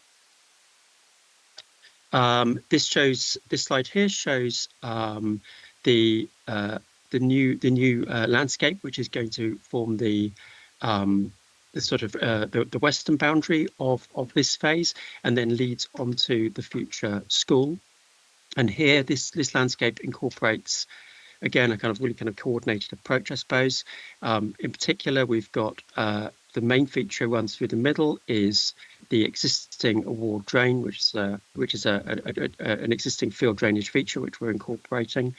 We've also got the new cycle path and footpath, which leads through to Marsh Lane to the south and gives a very quick connection between the new market square and the existing settlement to the south. And also suds basins and play are also incorporated into this landscape. If we go to the next slide.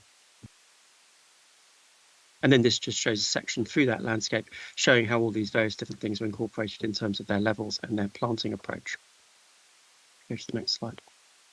As I said, we're incorporating first 0.6 hectare of allotments into this phase, and we're working with the planners and the allotments team to look at the clubhouse design. So there'll be a permanent building on the allotment site to help manage and use that space and provide tool storage, secure tool storage.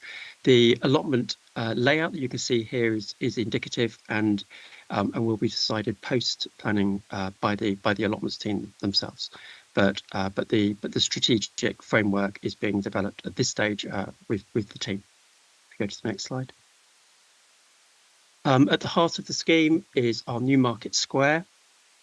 This gathers together the new community building, retail buildings, the custom build homes that are being developed, and also a new small public open space which can be used flexibly for things like small pop-up events and market stalls and things like that, as well as just sort of general seating and meeting. Just to say that market store, those market stalls will also have things like access to power and water and things like that, which will be provided through the square. Go to the next slide. And then we talked about this idea of having looking at the wider green infrastructure as part of this phase. So this here just shows an example of that. This is what's called the New Village Green. This is not part of the phase 5, the RMA 5 boundary, but is part of the RMA 1 infrastructure, which was previously developed. And what we're doing at this stage is working with the planning team to develop the finer detail of those designs. This just shows us, say, that village green, which is well overlooked by the surrounding homes and particularly the community building there on the top right. And what we're doing at the moment is just working with the team to increase the amount of green space and reduce the amount of hard standing.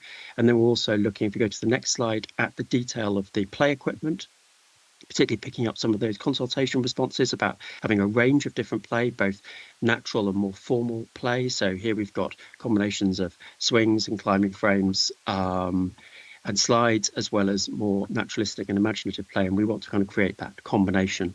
And then if we go to the next slide, all of that is then overlooked by the new community hall and cafe to provide additional security and an attractive setting for both those spaces. And there's a new bridge link, footbridge link, which will connect directly to that play. And we want that sort of to feel a really special moment within the wider scheme. If we go to the next slide. As I said, we're working very closely with Liz Lake to look at the tree planting strategy. Taking a strategic approach to tree planting was a key recommendation of the design code. And what this diagram shows here is the various different tree types and situations that we're envisaging for those trees. Some of those trees are particularly important as focal points and things like that. So we've got particular specimen trees that are provided at key points within the scheme. And then we've got other trees. And then alongside that, we've got a biodiversity strategy, which sort of sits very much sort of alongside that and creates a really naturalistic setting, as I say, for the whole development. Go to the next slide. We're working with public artist Tom Kendall, who is a landscape artist. I won't describe all of these slides in detail, there's quite a few, but he's producing these particularly beautiful drawings, looking at how we can incorporate our play on the way strategy. Again, that was an incredibly important part of our design code. But we're looking at ways of having this sort of imaginative play structures that are throughout the scheme and on all of the footpaths and other sort of walking routes that we have within the development. This just shows the various different ones that are being established here, incorporating things like hedges with other playable structures. All of these structures are being designed with future maintenance and management in mind, and all will be adopted by the city in due course as part of the long-term management of the scheme. And you can just see the various different play structures as they're developing. We're particularly excited about these, I must admit. We think this is a really wonderful part of the project.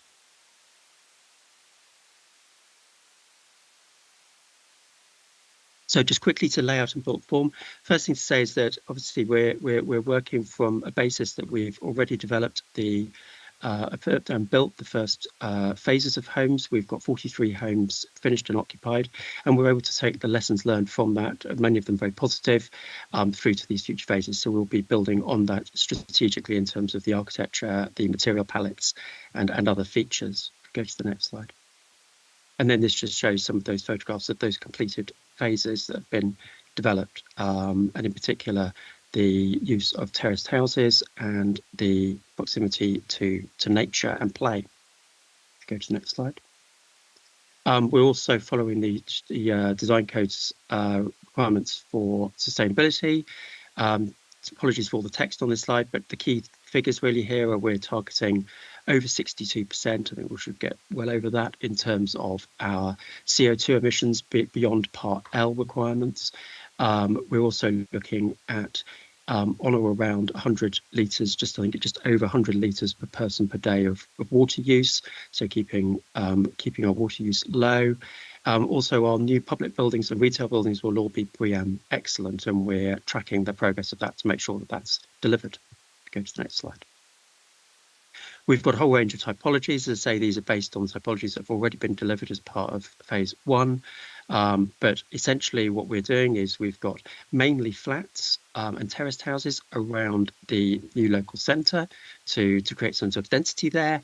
And then we've got a mixture of houses, mainly houses, and some smaller flat blocks in the other streets beyond that. We're also having early conversations around the tenure and adoption strategy for the site for this phase. The key requirement from the design code perspective is to make sure that we're really focusing on having as much space taken on by the Highways Authority and by the city as possible to manage our maintenance management charges long term going forward for residents. So here you can see that all the pink areas in this diagram are going to be managed in future by Highways, and all of the dark green areas will be landscapes managed by the city. The other areas will then be taken on as part of the ongoing management charge, and that enables us just to have a more landscape focused approach to certain small streets. We'll go to the next slide. And then this just shows an axonometric view of the overall scheme and how it's developing and the general scale of development. If you go to the next slide. And then just zooming in, these are just some early computer views, just showing how the scheme is progressing and the various different key green spaces and street character. So this is one of the neighbourhood spaces. This is one of our Muse lanes, showing the houses overlooking the smaller green spaces. These are an example of our custom build homes, which are going to be facing onto the Market Square on the north side. And then this is an example. This is how the new Village Green is developing, and you can see both the play equipment in the foreground and the emerging designs for the cafe and community building in the background. Next slide. And then just very quickly on the local centre, we want the local centre to be a really exemplar space. We're really excited for it and what it can do. We want it to have a compact plan. We want it to bring together lots of mixed uses and be really flexible. And we want it above all to be highly walkable, both for existing Cherry Hinton residents with those new connections, as well as for new residents. Go to the next slide. We're also developing then all of the technical aspects to the design, particularly things like incorporating servicing, and also the various different sizes of spaces that we need. So we've got a mixture of retail units, both a larger convenience store as well as some smaller retail units as well. They all face then onto the Market Square. Go to the next slide. The community hub, we've had a lot of really interesting conversations about how the community hub uses will work. And what we really want is a really highly flexible space. We're looking at not just having one hall, but having a whole range of different sizes of spaces so that it has a long-term sort of flexible use. And that's something that's been really requested in all our consultation events. Next slide. And then in terms of architecture, we're looking very much in line with the design code at a contemporary sort of agricultural type building, but using as many sustainable materials as possible. In this case, looking at things like a timber frame, for instance, for the buildings. But we're still working through all the detail of this, but this gives an idea of the architectural quality. Go to the next slide. And then there will we're also looking at various different options for the internal layouts, and we're still looking at the various different ways that might be established. But the principle is definitely different sizes of space that can be used in different ways by the community over the day and over the weeks as the building is used in different ways. Go to the next slide. And then just looking at how all of that is integrated together in terms of the actual building envelope. We're looking at both two options where we might have where we may have a mezzanine design as part of the integrated into the roof, or we may not. And we're just looking at the long-term management and costs of that going forward. So we're still developing that, but the approach is very much established in terms of what it will be delivering. If you go to the next slide. And then the retail barn itself, we're working with a retailer at the moment to look at a good way of integrating all of their needs. We think that's working really well, and we've got a really positive response from retailers so far in terms of the design and what we're delivering. So we're hoping that that's going to be able to move forward quickly. Go to the next slide. And then just finally, we've got some very indicative views just showing from the existing computer models how the design is developing, really just showing the form and massing and how that overlooks the new landscapes. And I think we've got one more slide of that, looking over the market square and giving an idea of what we're envisaging for that as an environment. But as I say, these are very much concept drawings at this stage. And I think that's it for us. Thank you very much. You went 25 seconds over your 20-minute slot, so that was excellent. Well done. Apologies, thank you.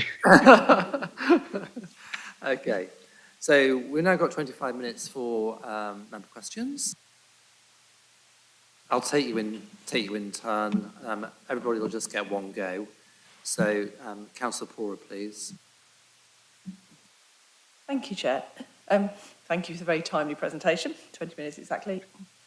So just some comments really. Obviously water, 100 litres per person per day is better than the local plan, but it's not as good as some. You know, we're looking at Eddington earlier, 80. So again, as you know, water is a huge concern. So obviously anything you can do. And I think particularly looking at rainwater and grey water, so particularly on the allotments, obviously, but also we're looking at, you know, things like flats with balconies having downpipes so they can run a water butt off that. So I think any measures you would be able to consider would be welcome. I think I mentioned this at the last time, earlier application. Things like desire lines. Obviously we've got these fantastic paths, but we just need to make sure that people actually use them and we don't end up with a load of mud where they've just walked through. A slightly more convenient thing, because I think the aspiration to have no fencing is great, but obviously there is a sort of payoff against that you may get people wandering through. So it'd be useful to see when this comes forward how you're going to manage that. I see you had the parking space obviously set slightly away from the houses. That's great. I don't know if you're considering something like the kind of greencrete solution. So rather than being completely concrete in terms of your drainage, it would be useful to know more about that. And finally, allotments. That's really welcome to see. I think from your picture you are looking at a variety of sizes, because I know in some of the other developments where there's just massive ones, it can be a bit difficult to either slice them up later or give people a smaller plot. And I think it'd be useful if you're putting in this office or sort of tool site, whether it's got things like running water and toilets and things like that. And obviously, as I always mention, cargo bike parking, because that's really important. So I don't think I particularly need a response on those. It was just some things that came up that I think I would find useful to come forward when you bring this properly to committee. Thank you. I think we'd be very positive about those things, so that's great. Thank you. Councillor Bradman. Thank you, Chair, and thank you very much for your for coming here and presenting to us at this early stage. It's always very helpful for us to see things. So, Councillor Pora is very good at coming, bringing things for you to think about. One of the ones I was a bit concerned about is the use of SUDs for play, because there are times of year when SUDs become filled with water, and so there's obviously there's the fear for parents of their child maybe falling in, even however shallow they are. Children can drown in small quantities of water, and so there's often parents tell their children don't go near it, and their children are obedient mainly and don't. But that means that when they don't have water in them, they might remain muddy, and I know others have mentioned that before now, but also, or if they're drained properly, they might function perfectly as grassland, but actually children are frightened of going into them because they were wet once. So it's just, you need to think about how you're going to manage that area to enable both uses to be compatible with each other. And the second one was on your tenure split diagram. What I noticed was that all of the affordable housing appeared to be in the sort of mews houses in the middle of the blocks, and I'm not sure whether that really meets our requirement for tenure blind approach to development. In other words, these would normally be expected to be scattered amongst, with some clustering, but scattered amongst the other housing, so you don't know that that's where the people who can't afford it live, you know? So I just think you need to be a little bit careful about that, and maybe I know they need to be together in terms of management, but I think it would be kinder to actually scatter them a little more, merge them a little more with the rest of the development. Thank you. Do you want us to come back on that one particular point? I'm just thinking because it's, I don't mind. Yes, if that's okay, please. Chair.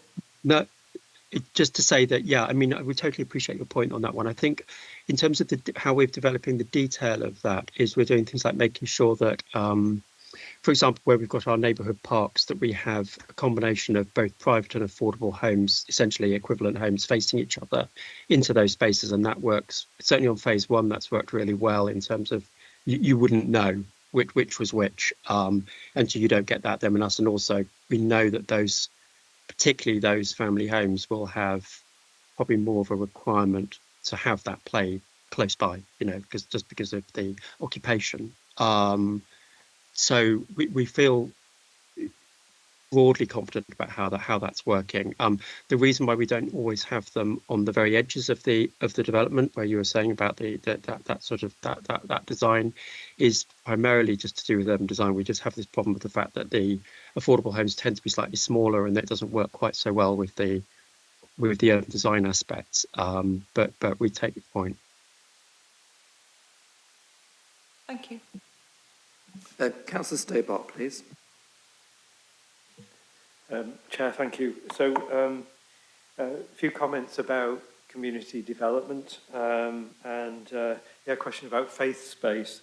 So it was great to see an update on the community development, good range of activities, and there was a temporary community centre which St Andrews, Cherry Hinton has got closely involved with, and I think you were saying would actually run the community centre to begin with. So that's very helpful. I was just wondering how this works out in the longer term, what the experience, and I think there must be a community development team working on this. It would be interesting to know a little bit more about how that's shaping up. And then longer term, you didn't point out necessarily in the community centre whether there would be a faith space there, and it would be helpful to know again how faith provision might be provided in this development. So there are my comments and questions. Yeah, thank you. I think just to elaborate a little bit on what we said in the presentation. So firstly to say, yeah, we've been working really closely with the community development team, both at City and South Cambs, and actually that's been a really positive process from our perspective, and officers have actually been really good with for example, the temporary community facility. We had a sort of an event last year where we sort of invited people who we thought might be interested in working with us to run the facility, and officers were actually really helpful in terms of thinking about who the interested parties might be. So they sort of worked with us as sort of a bit of a joint event, really, to have that event and then work with the sort of interested parties in terms of taking that facility on moving forward. In terms of the permanent facility, we're looking to do obviously a similar process, to be honest, in terms of getting an end user on board for that. I think we're not quite at the stage yet of looking at how that's going to work in terms of the internal space. Will there be provision for areas for different user groups and all that sort of stuff. That's something we're looking to sort of work up forward, both with the shared planning service, but also with the community engagement team. Any supplementaries? No? No? Yes, yeah. Go on. Just briefly, I wondered how the demographic was shaping up, because I think in in the field of faith, you might get different groups forming, and they are all part of the community and can work together. But that requires some kind of careful nurturing and management. And then longer term, how do you see that kind of cooperation between faith groups, for example? How do you see that working out?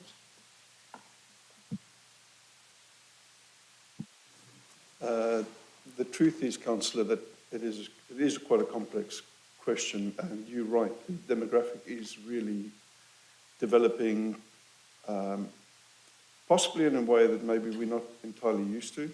And I think the approach that we've taken to not just the community centre, but also the larger commercial spaces, I think the emphasis is on flexibility, because use has changed, needs changed, or changes, and I think the same will apply to faith groups. We are obviously working very closely with the Cherrington team, and I think it's possibly something that we ought to maybe look a little bit deeper into, but I think the answer lies in flexibility of space and creating the opportunity for people to have multiple uses within the same space, because we can't obviously provide space for each different use class or requirement. So, but we are working, we've got a range of specialists looking at all the uses or use requirements within the space, and I think we'll have to just see where that leads us, but there's very much emphasis on making sure that we tick as many boxes as possible with the spaces that we do create. But the other thing is, maybe to add on what David said earlier, yes, we've had a very positive experience in the temporary space that we've created. For the permanent space, I think this will be amplified quite significantly, because the success of it is so much more important than the temporary space. And the potential needs for that space will be far greater. So the management thereof, I think, we will have to put a lot more emphasis and work very in how we achieve that, because none of us can afford for that to fail. We rely very much on that entire space to be a huge success, because for multiple reasons. But and again, we haven't quite worked out how we're going to approach that, to make sure that the management of that space is in the right hands, and with a view to a sustainable future. Okay, thank you. So, Councillor Fane, please. And anybody else wanting to speak? Up to Councillor Fane. Thank you, Chair. Did you want Councillor Stobart to come back on that first, or shall I proceed? Chair, it's a separate subject. A second question, if you will, but perhaps. Okay, all right.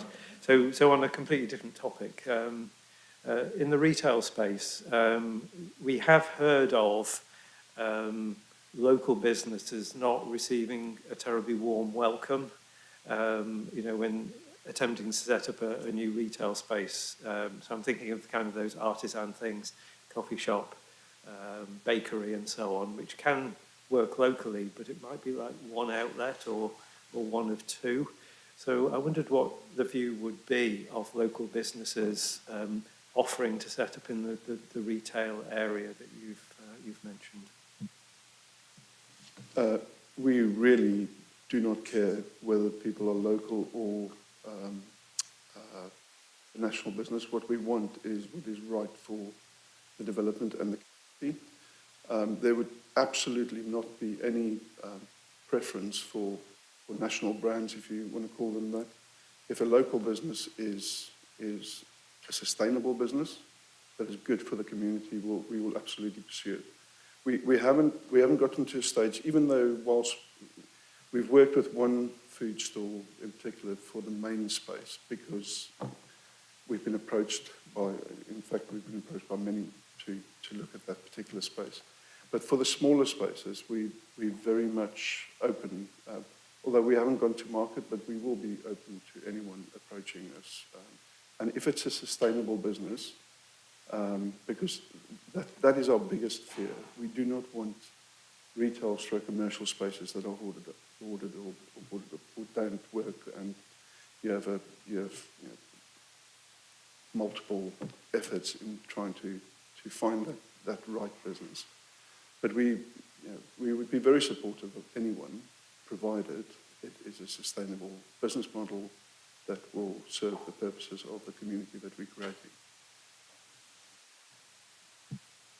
Councillor Payne, please. Thank you, Chair. You made reference to the small number of custom-built houses, and I noticed on the plan also a reference to customisable housing. I don't know whether that was the same thing. I just wanted to ask you about one possible customisation. You will have your own predictions of future housing demand, but for instance, the Litchfield report for CBC Addenbrooke's that you'll have seen referred to a significant demand for shared living, what many of us refer to as HMOs. And typically, those houses, which are a lifestyle as well as an affordability choice, typically for young people, single people, and so on, they tend to come about by adapting existing residential buildings which were not designed for the purpose. So they haven't necessarily got the suitable facilities in the right distribution.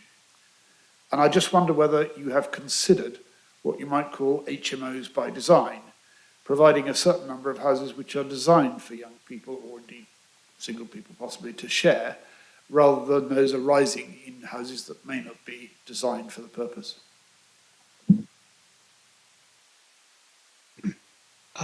David, I can answer in terms of the just in terms of how we're designing the customizable homes more generally, because I think that might offer something towards what you're suggesting. Would that be okay? Yeah, go for it, Alexis. I can chip in if need. Yeah, no points. So I think, yeah, we're very aware there's that sort of, well, we think of it particularly, we haven't thought about it so much as HMO type buildings, but we've certainly thought about it in terms of multi-generational living and people essentially staying at home longer. So for the custom build homes, we've essentially got sort of simple floor plates, sort of very simple sort of room layouts, which allow for things like small kitchenettes and things like that to happen at different levels within the building, bathrooms to be incorporated or not incorporated at different levels within the home, and that I think would go a long way to creating essentially a space where a young adult, for example, could have the top floor and create that sort of that home for themselves. And I think that was the kind of way we were thinking about that. The other thing that does as well, which I think plugs into this, is that there's a increasing need for people to have functioning home working spaces, and our customizable homes allows that to essentially to happen at different levels of the building, but particularly the front room in the context of the local centre. But yeah, we are aware of people's needs from their homes is changing. I mean, there's no question about it. Okay, any other members of the committee want to say anything? It's unusual for you to be silent, some of you. No, fine. Well, we've been around this. I've just got a few questions. Just wanted to check whether you've got in the main play area that there's going to be a sort of age hierarchy of play equipment. There's one of the successful play areas in the city provide for toddlers, children 5, 6, 7, 8, and then for the older children, because obviously that reflects the number, the age range of children in families, and those areas work really well in the city, and particularly when they're secure, because obviously enthusiastic dogs and little children do not mix well together. I think the other question I wanted to raise was, is there a community use agreement with the primary school? Because the missing component in the public open spaces are the hard courts where teenagers want to play out of hours, and so it just gives then a complete range of recreation opportunities for the children living in the community. Thank you. So just to take the first question, in terms of the play spaces, yeah, we are looking at a range of different play spaces to fit the full range of children. I mean, we fully appreciate the need to look at the play for, you know, older children, teenagers, as much as we do younger children at primary school age, and particularly the central area of open space within our village green. That is our main neighbourhood equipped area of play, which we will be looking to cater for all needs, particularly for older children. In terms of the community use agreement, there's no community use agreement in terms of the primary school. There is a community use agreement, I understand, in terms of the use of the secondary school building, which obviously, hopefully some really good opportunities there. And completely agree with your point that there'll be hopefully some very good facilities within that secondary school that will hopefully be open to the community in due course. Yeah, let's just come back on that. The due course. We have a problem in Darwin Green with the development's being built out, but the secondary school there's no date for when it's going to come on stream, and that's locking up a lot of the facilities that people in the community want. So, what does due course mean? That's a good question. So, in terms of the Section 106 agreement, the county council have got the ability to take the land for the secondary school any time from 200 occupations onwards, and for the primary school it's 300 occupations onwards. From our perspective, we are dependent on when the county serve notice on us that they want the land for either the secondary school or the primary school. We have been in sort of regularish dialogue with the county council, and to be honest, from our perspective, we see the schools as really important in terms of the development. Obviously, we've been talking today about our central area within the site having a nice, lively primary school within the heart of our development. We see as actually critical in terms of placemaking. So, from our perspective, we're keen to encourage, obviously, the county council to bring forward the schools as quickly as possible, but ultimately we're sort of bound by sort of when they feel they need to deliver the schools. And I know they've been doing a lot of work around pupil forecasting and obviously looking at birth rates and population rates and all the rest of it. So I understand from them it's quite a complicated business. It is, and when it goes wrong, it's quite disastrous for a community, and we're seeing that in the city with children having to commute a long distance across the city at quite a young age to get secondary school places. So I do encourage you to keep track of that, because obviously county council is not flush with cash, and probably delaying the provision of school places, which could lead to problems with basically the building out of your scheme. So I think we need to keep track of that. Is it, Councillor Stobe, you want just one final word? That sounds rather grand, Chair, but it was really a follow-up on some of the things you've been asking, Chair. I think in the earlier phases of our discussions, perhaps going a little way back, we did talk about, I think the suitability of open areas, particularly 14 to 18-year-old, and places where, females in that age group would feel comfortable as well. So that's a particularly acute need, because we're constantly getting feedback that in that age group, young people want to hang out, but they don't want to be seen to be hanging out. I know that's a bit cliched, but that's how it is. And how is that, those principles we discussed way back, and how is that working out in what you've just presented us today?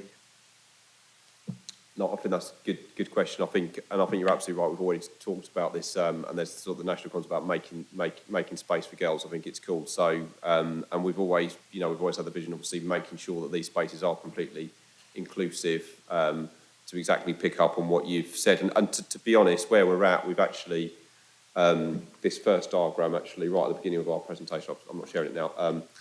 But actually, we haven't actually shared that with your own planning officers yet. This is completely hot off the press as of next week. We've got another meeting with them in a couple of weeks' time. But we're just getting down actually to the detail in terms of how this larger area of space works. And I think hopefully we have taken that on board. But I think it's certainly something we need to work up in more detail over the coming months prior to submission. So really helpful reminder from you on that point that we'll pick up in terms of discussions moving forward.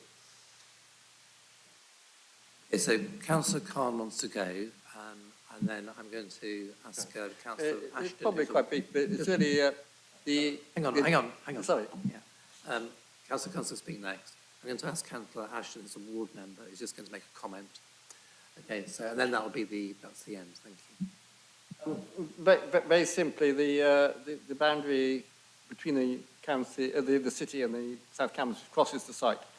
I think this site is all in the city, isn't it? And I'm not sure, but the management of all this green space and the community centre is planned to be run by the city, I presume, afterwards. How is the relation? You talked about relations with the parish council. How is that going?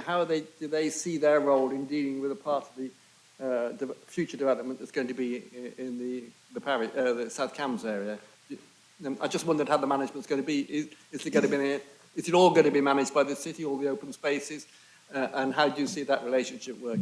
Yeah. So yeah, just to confirm, the city council has taken on the management of all of the spaces, and I think what they were keen to do, and I think what we were keen to do, is not have this, this sort of not arbitrary. It's not an arbitrary. Obviously, it's a district city border, but actually have a seamless development, so you haven't got people next door to each other having their houses managed by different people. So the city council management team is going to take on the management of all of the spaces within the site. I think just in terms of engagement, I think we feel like we've had a really positive engagement, particularly with Tevisham Parish Council. We've tried to engage with them regularly and actively. We feel like hopefully that's gone relatively well to date. But like all these things with relationships, we need to keep working on it. But I think hopefully today that's been quite positive. And actually, we did have members of the parish council come along to our design day, which I talked about in the presentation.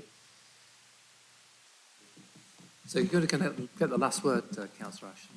Thank you, Chair. I appreciate you giving me this opportunity, although normally I'd have to give 2 days' notice. But I just want to say, as a local ward councillor who lives right opposite the scheme, I've been very, shall we say, involved as soon as they put the spade in the ground, because it affects me where I live. And again, there's always the battle between developers and local residents. But I just want to say that Bellway have gone out of their way to ensure local residents have been fully engaged with all what's going on. Their project office is open for any resident to go and knock on the door anytime to raise questions. And with any development, there has been problems that have arisen, but Bellway have taken them on board and rectified them. All the questions that have been raised today have been discussed in consultations. So Bellway don't do tick box consultations. They've been thorough consultations where they listen to what has been said. Questions about the play, antisocial behaviour was raised early on with regards to play spaces.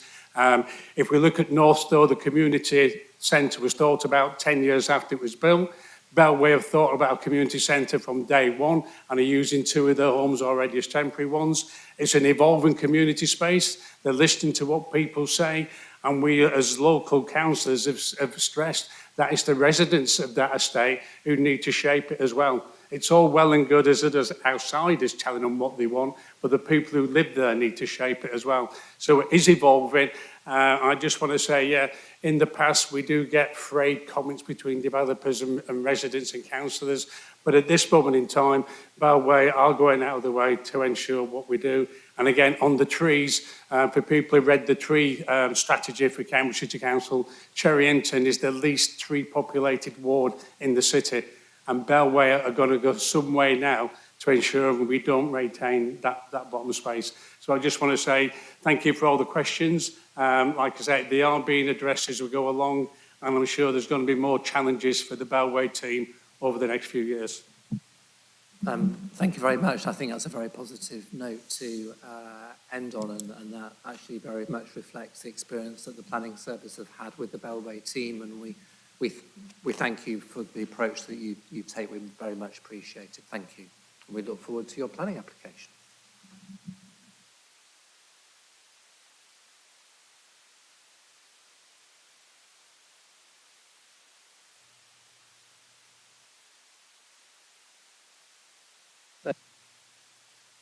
That concludes the meeting.